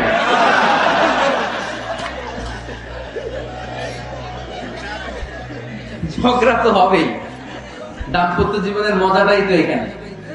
কখনো ঝগড়া, কখনো আনন্দ, একটু বৃষ্টি, একটু রোদ, একটু হাসি, একটু কান্না, ভালো লাগা ভালোবাসা শেয়ার করে নেয়া, মিলেমিশে একাকার হয়ে যাও, ঠিক কিনা? তো আল্লাহর হাবিব সাল্লাল্লাহু আলাইহি ওয়াসাল্লামের সাথে আম্মাজান আয়েশার ঝগড়া হতো। তো একদিন ঝগড়া হয়ে দুইজন রেগে আছে, খবরদার দুইজন রেগে থাকবেন না, একজন রাগলে আরেকজন থেমে যাবেন, কারণ এই ছোট্ট ঝগড়া থেকে এটা অনেক সময় বিচ্ছেদের দিকে গড়ায়। আমার প্রিয় ফরিদপুরবাসী, ভাবি রেগে গেলে আপনি রাগেন না, ওই দিন আপনি একটু ঠান্ডা থাকেন। আবার আপনি রেগে গেলে, আমার মাইকের আওয়াজ যদি ভাবিরা শুনেন, আপনারা রেগে যায় না, একটু ঠান্ডা থাকবেন। দুইজনে রেগে গেলে তো তৃতীয় বিশ্বযুদ্ধ শুরু হবে, তাই না? একজন রেগে গেলে আরেকজন ঠান্ডা, কারণ এই সামান্য ঝগড়া থেকে ইগোর কারণে এটা বিচ্ছেদ আর ডিভোর্স পর্যন্ত গড়ায়।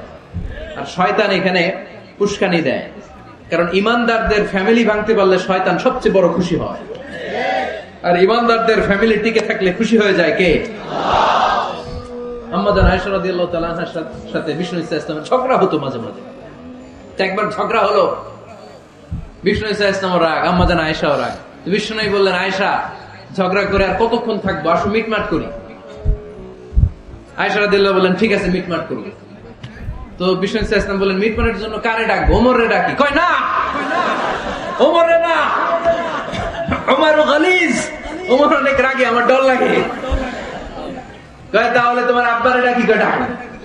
কি খুশি, মেয়েদের মধ্যে অভ্যাসটা আছে না নাই? তাহলে তোমার আব্বারে ডাকি। ডাকেন, ডেকে নিয়ে আসা হলো। আবু বকর রাদিয়াল্লাহু তাআলা আনহু দাঁড়ালেন, আম্মা জান আয়েশা দাঁড়ালেন, বিশ্বনবীও দাঁড়ালেন। বিশ্বনবী বললেন, আয়েশা তোমার আব্বা আসছে, এবার ঘটনা খুলে বলার পালা, তুমি বলবা নাকি আমি বলবো? আম্মা জান আয়েশা বললেন, আপনি বলেন, তবে ওয়ালা তাকুল ইল্লা হাক্কান, যেটা ঘটছে ওইটাই বললেন, মিথ্যা কথা কইেন না। আবু বকর রাদিয়াল্লাহু তাআলা রেগে মেগে আগুন, কি এই কথা তুমি কেমন করে বলো? বিশ্বনবী কি মিথ্যা কথা কখনো বলবে? রেগে মেগে দিলেন মেয়ের গালে এক চড়। বানিয়ে বলতেছি না, মুসনাদ আহমদ ইবনে হাম্বলের হাদিস। বাবার হাতের থাপ্পড়কে আম্মা জান আয়েশা উল্টে বললেন। সাইয়েদনা আবু বকর রাগে গড়গড় করছেন, আবার মারার জন্য তেড়ে গেলেন।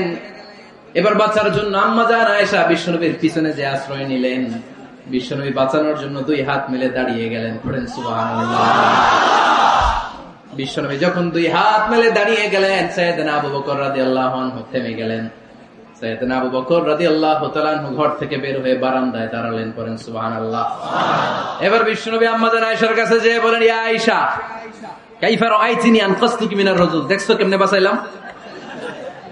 আমি না থাকলে ভর্তা বানাই ফেলতো আজকে। আমি বাঁচাইছি তোমারে, আমি, আমার লগে ঝগড়া করো তুমি। লজ্জায় পড়ে আম্মা জান আয়েশা খিলখিল করে হেসে দিলেন, বিশ্বনবীও হেসে দিলেন। দুইজনের হাসির মধুর আওয়াজ শুনে সাইয়েদনা আবু বকর বাইরে থেকে অবাক, কিরে এতক্ষণ না ঝড় তুফান, এখন দেখি হাসি। সালাম দিয়ে অনুমতি নিয়ে ভিতরে ঢুকলেন। ঢুকে দেখেন আম্মা জান আয়েশাও হাসে, বিশ্বনবীও হাসে। এই হাসি দেখে আবু বকর রাদিয়াল্লাহু আনহু হেসে দিলেন, আরশের উপর থেকে খুশি হয়ে গেলেন কে? এবার সাইয়েদনা আবু বকর রাদিয়াল্লাহু তাআলা আনহু বললেন, ইয়া রাসূলুল্লাহ আশরিকানি ফি সিলমিকুমা কামা আশরাকতুমানি ফি হারবিকুমা। ও নবী, যুদ্ধ লাগলে, দুইজন যুদ্ধ লাগলে মীমাংসার জন্য যেমনি আমারে ডাকেন, এরকম হাসি আর আনন্দের মুহূর্তেও আমার একটু ডাইকে। আশরিকানি ফি সিলমিকুমা কামা আশরাকতুমানি ফি হারবিকুমা। নবী, আপনাদের মধ্যে ঝগড়া লাগলে সন্ধি করার জন্য আমারে যেমনি ডাকেন, আপনাদের হাসি খুশি আনন্দ খুনসুটি এই মজাদার মুহূর্তগুলোতে আমারে বঞ্চিত রাখেন না, আমার একটু ডাইকেন। সুবহানাল্লাহ পড়েন। এই মুসনাদ আহমদ ইবনে হাম্বলের হাদিস শোনার উদ্দেশ্য হচ্ছে, বিশ্বনবী প্রথমে ওমর ফারুকের নাম বলেছিলেন। সাইয়েদনা আয়েশা বলে, না আমি ডরাই। হাইবাত, দিস ইজ কল্ড হাইবাত ওমর। একবার বিশ্বনবীর সব বিবিরা ধরলেন, ও নবী আমাদেরকে এটা দেন, ওইটা দেন, ঘরে এইটা নাই, ওইটা নাই, ওইটা নাই। বিশ্বনবীকে, আমার কাছে কিছু নাই, যদি এমনি আমার বউ হয়ে থাকতে চাও থাকো, তাহলে যা, তা না হলে যা লাগবে কিনে দেবো, সাথে সাথে তালাকও দিয়ে দিব। কিছু দিতে পারবো না, আমার নাই তো, সামর্থ্য নাই। কিন্তু বিবিরাও ছাড়া না, এটা দেন ওইটা দেন। বিশ্বনবী রহমতের নবী, বিবিদেরকে বুঝাতেও পারেন না, বিবিরা আবদার করতেছে, নবী এটা লাগবে ওইটা লাগবে। ইন দ্য মিন টাইম বিশ্বনবী একজনের সালাম শুনতে পেলেন। কে যেন দরজায় দাঁড়িয়ে বলতেছে, আসসালামু আলাইকুম। বিশ্বনবী দরজার দিকে তাকালেন, তাকিয়ে বললেন, ওয়া আলাইকুমুস সালাম। আর বুঝতে পারলেন এটা আমার ওমরের সালাম। সালাম দেওয়ার পরে বিবিদের দিকে তাকায় দেখে একজন বিবিও নাই, সব অন্দরমহলের ভিতরে দৌড়। সুবহানাল্লাহ পড়তে পারলেন না? This is our super hero Omar. এরকম ওমর একটা লাগবে, চিল্লায় বলেন কয়টা? একটা ওমর গোটা বিশ্বকে সোজা করে দিবে। একটা ওমর সবল আর দুর্বলের পার্থক্য দূর করে দিবে, মাজলুমের উপর জালিমের অত্যাচারের অবসান ঘটায় দিবে, এটা বিশ্বটাকে সাম্য, মৈত্রী, ভালোবাসার ইনসাফ দিয়ে পরিপূর্ণ করে দিবে। সেই উমরের অপেক্ষায় আমরা। নিজের ছেলেকে 80টা বেত মেরেছেন। কয়টা? 80টা বেত মেরেছে। এই ব্যাপারে অনেকগুলো বর্ণনা পাওয়া যায়। সবচেয়ে সহিহ বর্ণনা হচ্ছে মুয়াত্তা ইমাম মালিকের বর্ণনা। ওমর ফারুক রাদিয়াল্লাহু তাআলা আনহুর ছেলে আব্দুর রহমান মারুফুন বিআবি শাহমা ছিলেন মিশরে। ওখানে নাবিজ খেয়েছিলেন। নাবিজ হচ্ছে আরব দেশের লোকেরা দুধের মধ্যে শক্ত খুরমা রাত্রেবেলা ঢেলে দিত। ঢেলে দিলে সারা রাত ওই খুরমার রসটা দুধের সাথে মিশে দুধটা লাল হয়ে যেত। এটারে সকালবেলা খেত, খুব সুস্বাদু। এটাকে বলে নাবিজ। কিন্তু এটা রাতে ভিজাইলে সকালেই খাইতে হয়, রেখে দিলে আবার একটু সমস্যা হয়। এটা অনেকটা তারির মতো হয়ে যায়, মাতলামি চলে আসে। তো ওমরে ফারুকের ছেলে নাবিজ খেয়েছেন, মদ খাননি, নাবিজ। কিন্তু নাবিজ খাওয়াতে সাকরান চলে এসেছে। সাকরান চলে আসাতে এটা যখন প্রমাণিত হয়েছে, আমর ইবনে আস রাদিয়াল্লাহু তাআলা আনহু নাকি 80 বেত মেরেছেন মিশরে। কয় বেত? নিয়ম হচ্ছে সবার সামনে, কিন্তু সবার সামনে না মেরে একটু গোপনে মেরেছে। এই তথ্য যখন ওমরে ফারুকের কাছে এসেছে, উনি বললেন না, মারতে হবে সবার সামনে, আলাদা মারলা কেন? ও মদিনায় ফিরে আসলে আমি আবার 80টা মারব। মদিনা ফিরে আসার পরে সাইয়েদনা ওমরে ফারুক ওই আগের 80টারে আর ধরেন নাই, নিজ হাতে আবার 80টা বেত মেরেছে। এই বেত মারার 1 মাস পরে এই আবু শামা ইন্তেকাল করেছে। অনেক ঐতিহাসিক বলে এই বেতের আঘাতে মরেছে, কেউ কেউ বলেছে নিজের রোগের কারণে মরেছে। কিন্তু দিস ইজ দ্য ইনসাফ সিস্টেম অফ আমার। নিজের ছেলে বলে ছেড়ে দেয় নাই। এখন নিজের ছেলে হলে 7 খুন মাফ, নেতার ছেলে হলে 10 খুন মাফ, এলাকার মোড়লের ছেলে হলে 10 খুন মাফ। নো পার্সিয়ালিটি ইন ইসলাম। ইসলামে পার্সিয়ালিটি নাই। আপনি নেতার ছেলে হন, আপনি বিজনেস ম্যাগনেটের ছেলে হন, আপনি যেই হন না কেন, ইসলামের দৃষ্টিতে সবাই সমান। চিল্লায় বলেন ঠিক কিনা? বনু মখজুমিয়া গোত্রের এক নারী চুরিতে ধরা পড়ল। সাহাবারা বললেন, নবী, মদিনার সবচেয়ে ভেরি প্রেস্টিজিয়াস এন্ড ডিগনিফাইড ফ্যামিলির মেয়ে, আপনি হাত কাটেন না। কারণ ইসলামের নিয়ম, চুরি করলে কি কেটে দাও? বিষ্ণু বললেন, বলো কি? হাত না কাটার জন্য তোমরা আমাকে রেকমেন্ড করছো? এটা আল্লাহর আইন। পৃথিবীর কেউ রেকমেন্ড করলো শোনার ক্ষমতা আমার নাই, কারণ আইনটা দিয়েছে কে? লাউ কানাত ফাতিমাতু বিনতি মুহাম্মাদিন সারাকাত লাকাতা মুহাম্মাদুন ইয়াদাহা। আরে বনু মাকসুমিয়া মেয়ে তো দূরের কথা, আমার কলিজার টুকরা ফাতেমাও যদি আজ চুরিতে ধরা পড়তো, তার হাত কেটে দিতে আমি 1 মিনিটও দেরি করতাম না।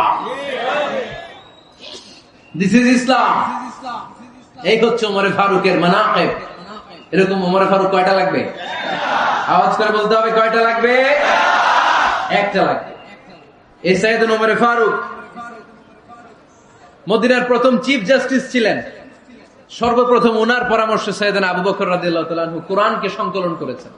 আমরা এই যে কোরআন পড়ি 30 পারা, এমদাদিয়া লাইব্রেরির 114টা সূরা, কত সুন্দর সন্নিবেশ করা হয়েছে, এখানে সাজানো হয়েছে।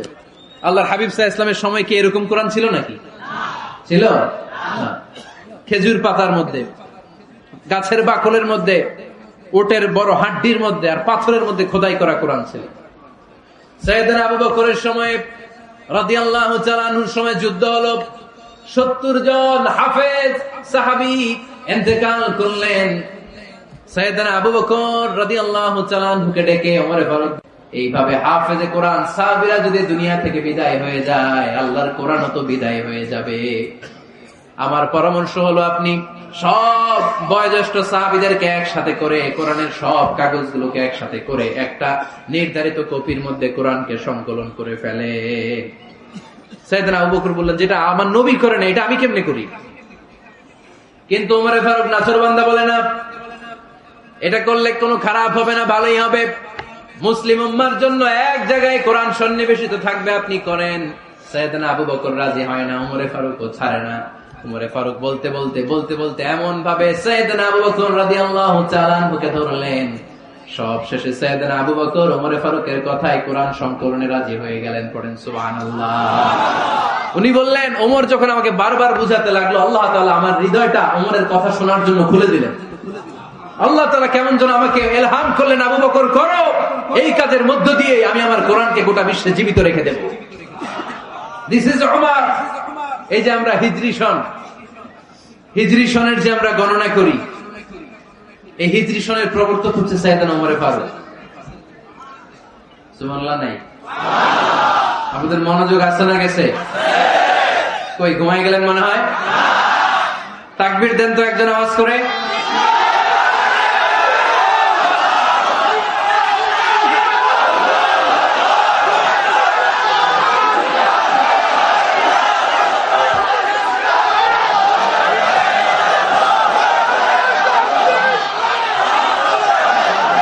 মাশাআল্লাহ মাশাআল্লাহ। বসেন বসেন, এখনই শেষ করে দেব কিছু সময়ের মধ্যে। আমরা একসাথে বিদায় নেব ইনশাআল্লাহ। ওঠা বসা করবেন না, ওঠা বসা করবেন না, বসেন। সাইয়েদনা ওমর ফারুক এই হিজরি সনের গণনা শুরু করেছেন। সাহাবারা বলল, আমিরুল মুমিনিন, খ্রিস্টানদের ঈসাই সন আছে, আমাদের মুসলমানদের কোনো সন নাই। আমাদের একটা সন থাকলে আমাদের জিজিয়া নিতে, আমাদের যাকাতে টাকা উত্তোলন করতে অনেক সুবিধা হবে। ওমর ফারুক বললেন, তাহলে কোন সালকে হিজরি, কোন সালকে মুসলিম সাল হিসেবে আমরা ঘোষণা দিতে পারি? একজন বলল, আমার নবী যেই সালে জন্মগ্রহণ করেছেন ওই সালে। ওমর ফারুক বললেন, না, আমার নবীর জন্ম আমাদের জন্য খুশির দিন, কিন্তু এটা আমাদের জন্য প্রেরণা নয়। প্রেরণা নবীর কাজে, ঠিক কিনা? আরো কিছু সাহাবারা বলল, তাহলে যেই সালে আমার নবী ইন্তেকাল করেছে ওইটারে প্রথম সাল ধরেন। ওমর ফারুক বললেন, না, যেদিন তিনি ইন্তেকাল করেছেন এটা আমাদের দুঃখের দিন, এটা আমাদের প্রেরণা নয়। আমাদের প্রেরণা হচ্ছে বিশ্বনবীর ত্যাগ, তিতিক্ষা আর কাজের মধ্য দিয়ে। জোরে কোন ঠিক কিনা? ওমর ফারুক বললেন, যেদিন বিশ্বনবী ইসলাম রক্ষায় নিজের মাতৃভূমি ছেড়ে মক্কা থেকে মদিনায় গিয়েছেন, ওই দিন থেকে হিজরি প্রথম দিন ধরে আমরা হিজরি সাল গণনা করে শুরু করে দেব। ওইটাই হচ্ছে হিজরি সন। সেখান থেকে হিজরি সনের প্রবর্তন করেছেন সাইয়েদনা ওমর ফারুক রাদিয়াল্লাহু তাআলা আনহু। এই যে স্টেট গভর্নমেন্ট, এই যে প্রিজন, জেলখানা, ক্যান্টনমেন্ট, সচিবালয়, গণভবন, বঙ্গভবন, মুক্তিযোদ্ধাদের ভাতা, রাষ্ট্রীয় ভাতা, এই সব নিয়ম কানুন সাইয়েদনা ওমর ফারুক তার রাষ্ট্রীয় আমলে তিনি নিজে করেছেন। চিল্লায় পড়েন আল্লাহু আকবার। মুসলমানদের আলাদা কারেন্সি, নিজস্ব মুদ্রা ব্যবস্থা নিজে চালু করেছেন।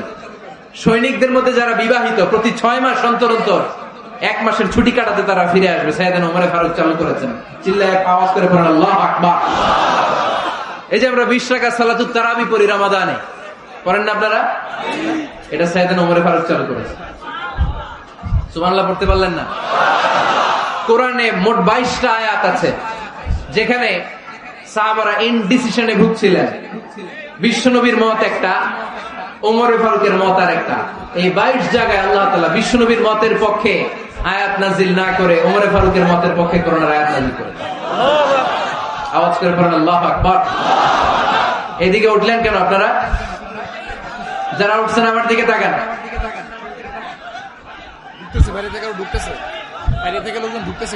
কিছু ভিতরে ঢুকতেছে, কিছু বাইরেতেছে না?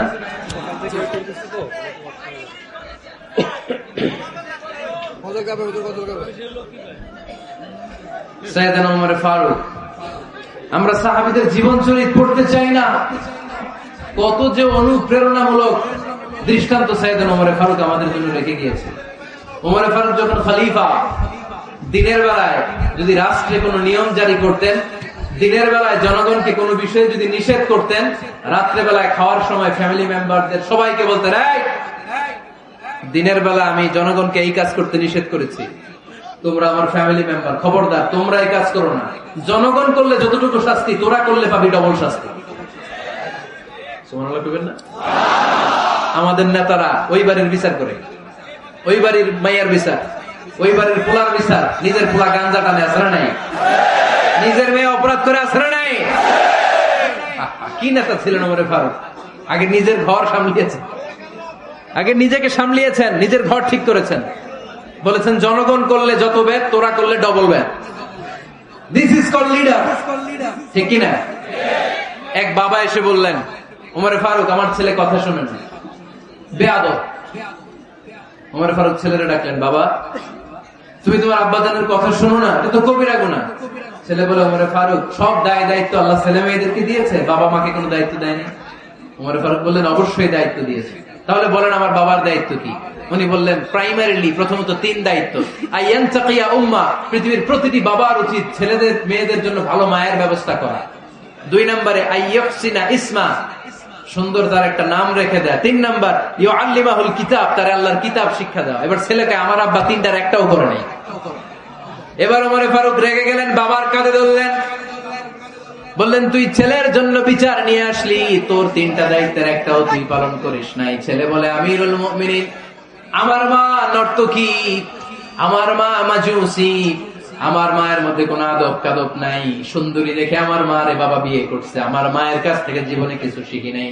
2 নাম্বার সাম্মানি খানফাসা, আমার বাবা আমার নাম রেখেছে চামচিকা। কি নাম রাখছে? এটা নাম হইলো একটা, এরকম উল্টা পাল্টা নাম আছে না? নাই না, এগুলো রাখবেন না। আব্দুল্লাহ রাখবেন, আব্দুর রহমান রাখবেন, আর একটা কি বলছি আজকে, হুযায়ফা রেখে দিন, পারবেন?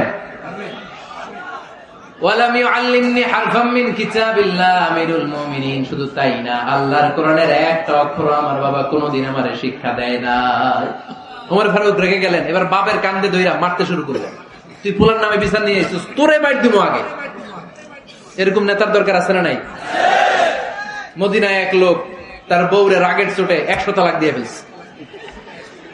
কয় তালাক দেয়ার নিয়ম? কয়টা দিছে? কয়টা? এবার স্ত্রী কাঁদতে কাঁদতে এসে বলে, আমিরুল মুমিনিন দেখেন, আমার স্বামী আমারে রেগে মেগে 100 তালাক দিচ্ছে। ওমর ফারুক বললেন দইরা নিয়ে এটা নিয়ে আসা হলো। ওমর ফারুক বললেন কয়টা তালাক দিয়েছ? কয় 100টা। কেন দিছ? কয় মাথা গরম আছিল। এরকম আছে না? তালাক দেওয়ার সময় সব তালাক, তুই তালাক, তোর মা তালাক, তোর বোন তালাক, সব তালাক। তালাক দিবে ওয়াইফ রে, দিতেছে সবাই রে। ওমর ফারুক বললেন দিবে 3টা, 100টা দিলা কেন? কয় মেজাজ গরম ছিল। কয় দাঁড়া, আত-তালাকু মিন শাআইরিল্লাহ, তালাক হচ্ছে আল্লাহর দেয়া বিধানের একটা নিদর্শন, এটা নিয়ে তুই খামখেয়ালি করলি।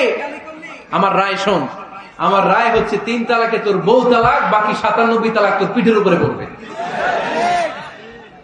এরকম বিচারের দরকার আছে না নাই?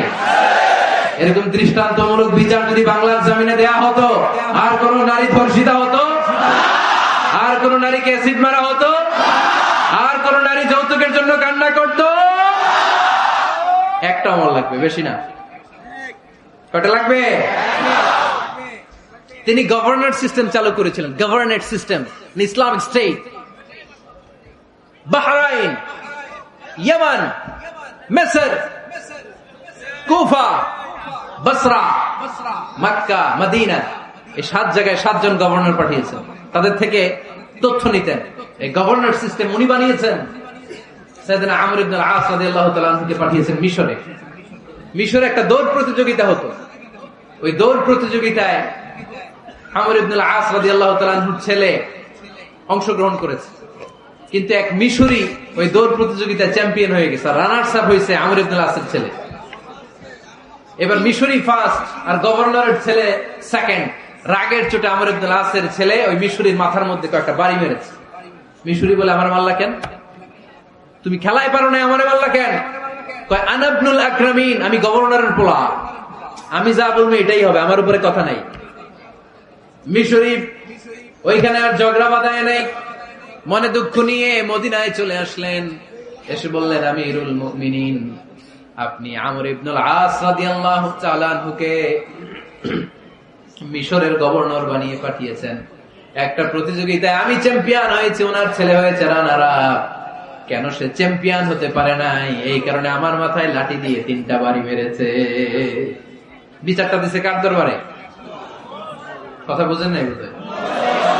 ওমর ফারুকের দরবার। ওমর ফারুক বললেন তাই, আগামী বছরের অমুক তারিখ আমি সব গভর্নরদেরকে ডেকে হিসাব নেই, তো ওই দিন তুই থাকবি, পারবি না? বিষ্ণু বলে পারবো, মানে অবশ্যই পারবো। ওই দিন 7 রাজ্য থেকে 7 গভর্নর হাজির, গভর্নরদের ছেলেরাও হাজির, মিশরীয় হাজির। 7 গভর্নরের কাছ থেকে 7 এলাকার খোঁজ খবর নেয়ার পরে ওমরে ফারুক বললেন আইনাল মিসরি, মিশরি লোকটা কই, এদিকে আয়। মিশরি সামনে আসার পরে বলল, আমর ইবনুল আস তুমি মিশরের গভর্নর, তোমার ছেলে সহ তুমি আসো। আমর ইবনুল আস এসে সামনে বসে রইলেন। এবার বললেন, আমর ইবনুল আসের ছেলে, তুমি নাকি ইবনুল আকরামিন গভর্নরের ছেলে, তুমি যা বলবা মিশরে নাকি তাই হবে, তোমার নাকি অনেক দাপট। নিজে একটা লাঠি এনে মিশরীর হাতে দিয়ে বললো, এবার তোর মাথায় যতটা মারছে তুই ততটা গুনে গুনে মার। আমি দেখবো, আমর ইবনুল আস দেখবে, আমর ইবনুল আসের ছেলেরে তুই এখানে মার। সে বলতেছে থাক, আপনি বলছেন এতেই যথেষ্ট, মারা লাগবে না, আমি মাফ করে দিলাম। ওমরে ফারুক বলল, খবরদার, মার মার ওর মাথার মধ্যে। মিশরী ওমরে ফারুকের ধমক শুনে ভয়ে ভয়ে 3টা বাড়ি মারল। এই বাড়ি মারা দেখেও ওমরে ফারুকের হৃদয় ঠান্ডা হয় নাই। লজ্জায় আমর ইবনুল আস, বয়স হয়ে গিয়েছে সাহাবা, মাথা তখন টাক, মাথায় চুল নাই, লজ্জায় মাথাটা হেট হয়ে মাথাটা নিচু করে রেখেছে। এবার রাগের চোটে ওমরে ফারুক বললেন, এবার আমর ইবনুল আসের টাক মাথার মধ্যে একটা মার। মার! কেন ছেলেকে শিক্ষা দিতে পারে নাই? ইয়া আমর ইবনুল আস, মাতা জাআলতুমুন নাস আবিদা, তোমরা কখন মিশরীদেরকে নিজেদের দাস বানায় নিলা? ওয়াকাদ ওয়ালাদাতুহুম উম্মুহুম আহরারা, আর ওদের মায়েরা তো ওদেরকে স্বাধীন সন্তান হিসেবে প্রসব করেছে। মানুষদের উপর ক্ষমতাগিরি করার জন্য গভর্নর পাঠাই নাই। খবরদার, জনগণ তাদেরকে দেখভাল করার জন্য তোমাদেরকে পাঠানো হয়েছে, তাদের উপর কোন অত্যাচার করার জন্য নয়। চিল্লায় বলেন ঠিক কিনা? এরকম নেতা কয়টা লাগবে? কয়টা? ওই নেতার নাম কি? ওমর। হ্যাঁ, হুয়া ইয়াতি ওমর। 22 জায়গায় বিশ্বনবী কয় একটা, ওমরে ফারুক বলে আরেকটা। আল্লাহ বলে, বিশ্বনবী আপনার পক্ষে আমি আয়াত নাজিল করতে পারলাম না, আমি ওমরের পক্ষে নাজিল করে দিলাম। বিশ্বনবী বলতেন, ইন্না লিকুল্লি উম্মাতিন মুহাদ্দাস, সব উম্মতের মধ্যে, সব নবীর উম্মতের মধ্য থেকে একজন করে আল্লাহ তাকে মুহাদ্দিস বানাতো। মুহাদ্দিস না, মুহাদ্দাস। মুহাদ্দাস মানে এমন লোক যিনি যা ভাবতো ওই ভাবনাটাই আল্লাহ আয়াত হিসেবে নাজিল করে দিতেন। বিশ্বনবী বলেন, আমার উম্মতের মধ্যে মুহাদ্দাস হচ্ছে সাইয়েদনা ওমর।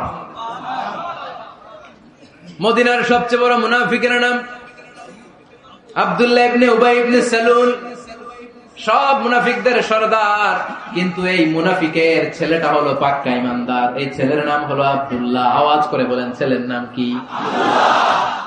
আব্দুল্লাহ ইবনে উবাই ইবনে সালুল, মুনাফিক সরদার যখন ইন্তেকাল করলো, সাইয়েদনা আব্দুল্লাহ রাদিয়াল্লাহু তাআলা আনহু বিশ্বনবীর কাছে এসে চোখের পানি ছেড়ে ডেকে বলে, নবী আপনিও জানেন, আমিও জানি, মদিনার সবাই জানে আমার আব্বা মুনাফিকদের সরদার, কিন্তু আমার মন তো মানে না, আমার তো পিতা, আমার তো বাবা লাগে, আমার তো মন মানে না। আপনিও জানেন মুনাফিক, আমিও জানি মুনাফিক। নবী আপনার দরবারে কিছু আমি চাই না, আপনার গায়ের একটা জামা দেন, আপনার জামাটা পরিয়ে আমার বাবারে দাফন দিব। এর উসিলায় যদি আমার আব্বারে আল্লাহ মাফ করে দেয়, দয়ার নবী মায়ের নবী জামা খুলে দিয়ে দিলেন। পড়েন সুবহানাল্লাহ। আব্দুল্লাহ রাদিয়াল্লাহু তাআলা আবার আবদার চললেন, নবী জানি আমার বাবা মুনাফিক, কিন্তু আমার তো বাবা, আপনার দরবারে ফরিয়াদ, আপনি নিজে যে আমার বাবার জানাজার নামাজের ইমামতি করবেন। দয়ার নবী মায়ের নবী জানাজার নামাজে যেতে চাইলেন। ওমরে ফারুক বললেন, নবী না, খবরদার আপনি উবাই ইবনে সালুলের জানাজায় যাবেন না। বিশ্বনবী জোর করে যেতে চাইলেন। সাইয়েদনা ওমর ফারুক বিশ্বনবীর জামা পেছন থেকে টেনে ধরলেন। আল্লাহু আকবার! টেনে ধরলেন, যাবেন না আপনি।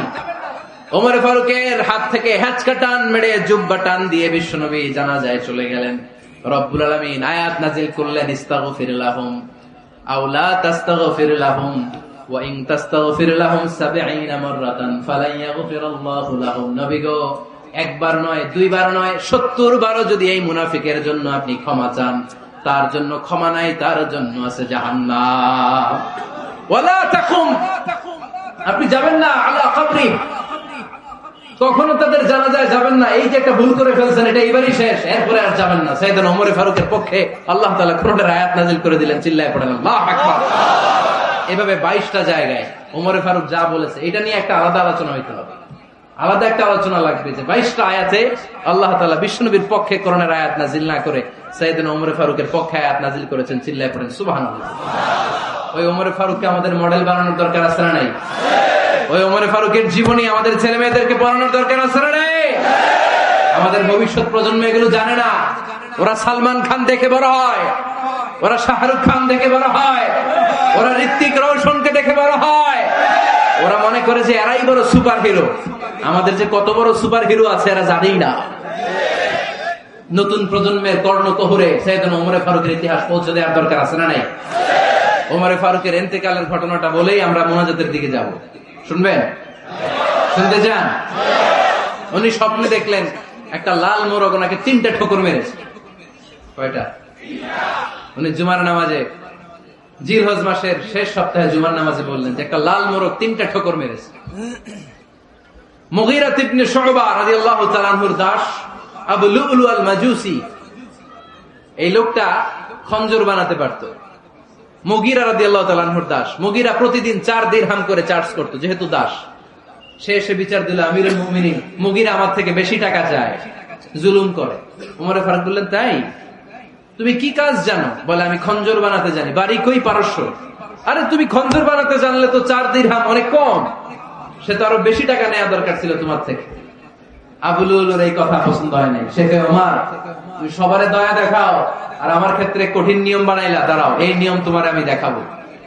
এই রাগে সে বাড়িতে যে একটা খঞ্জর বানালো। কি বানালো? খঞ্জর চিনেন? ছোট্ট ছুরি। কিছুদিন আগে ওমানের সুলতান কাবুস ইন্তেকাল করেছে, জানেন আপনারা? ওনার এই কোমরের মধ্যে খঞ্জর থাকতো, ছবিতে দেখছেন? আরব শাহেক যারা সুলতান, আমির, কোমরে কি থাকে? ছোরা থাকে, খঞ্জর।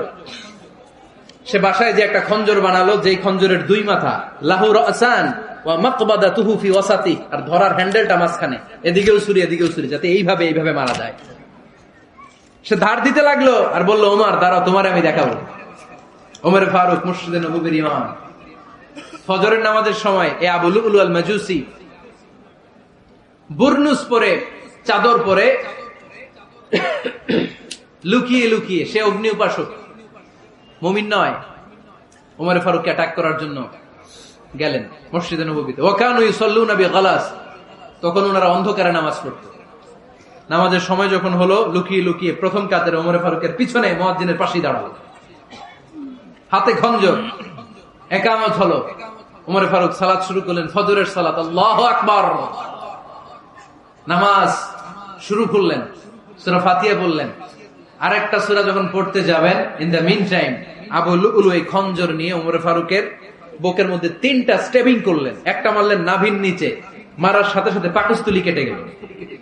আরেকটা মারলেন পাজরে, পাজর ছিঁড়ে গেল।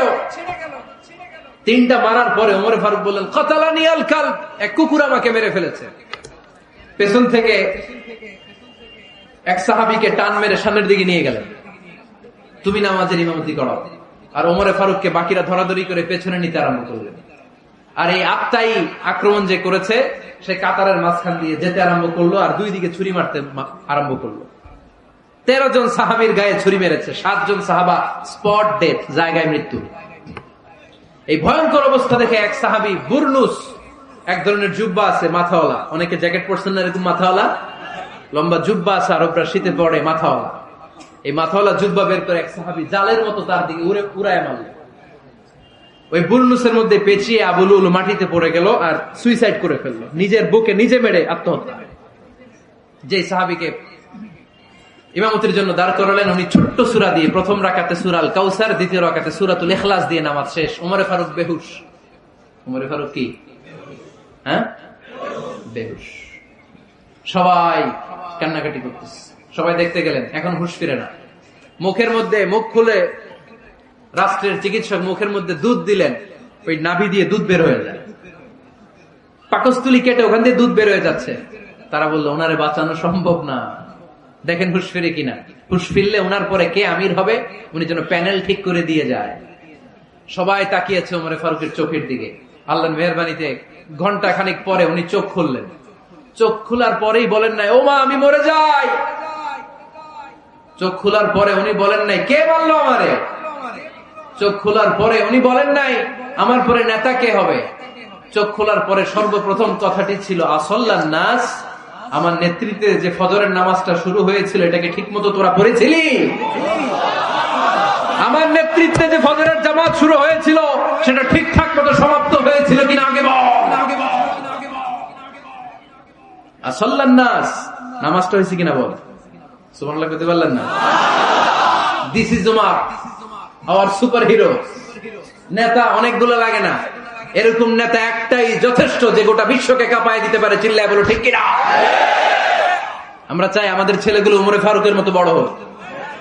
আমরা চাই আমাদের ছেলে মেয়েগুলো খাব্বাব, খুবাইব, সাইয়েদনা আলী, উসমান, আবু বকর রাদিয়াল্লাহু তাআলা আনহুর অনুসরণে বড় হোক, ঠিক কি না? আমরা একটা ওমর চাই যিনি আমাদেরকে সালাতের শিক্ষা দিয়ে গিয়েছেন, ইন্তেকালের আগে বলেছেন সাল্লান নাস। এজন্য আমরা যেন নামাজ কখনো নষ্ট না করি। আল্লাহর জমিনে দ্বীন বাস্তবায়ন আসাদ্দুহুম ফি আমরিল্লাহি ওমর। ওমর রাদিয়াল্লাহু তাআলা আনহু এত কঠোর কেউ ছিলেন না। তাই দ্বীন বাস্তবায়নে আমরা যেন কাউরে ছাড় না দেই। সবার আগে আল্লাহর দ্বীন, সবার আগে আল্লাহর কোরআন, সবার আগে আমার ইসলাম, ঠিক কিনা? চাইলেই কেউ এদেশ থেকে ইসলামরে মিটাই দিতে পারবে না। যে দেশে আল্লাহু আকবার ধ্বনির সাথে সাথে সূর্য উঠে যায়, আল্লাহু আকবার ধ্বনির সাথে সাথে সূর্য ডুবে যায়, সে দেশে আর কিছু থাকবে না থাক আমার ইসলাম থাকবেই, আর কিছু থাকবে না থাক আমার কোরআন থাকবেই। সে ইসলামের সাথে থাকতে রাজি আছেন তো? কোরআনের সাথে থাকতে রাজি আছেন তো?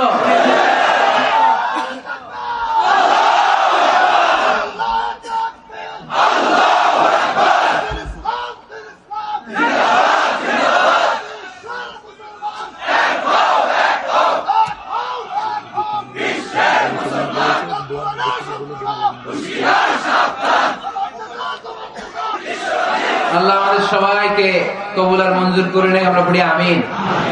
উঠলেন কেন? দোয়া হয়েছে? হুজুর বসে আছে, হুজুর দোয়া করবেন।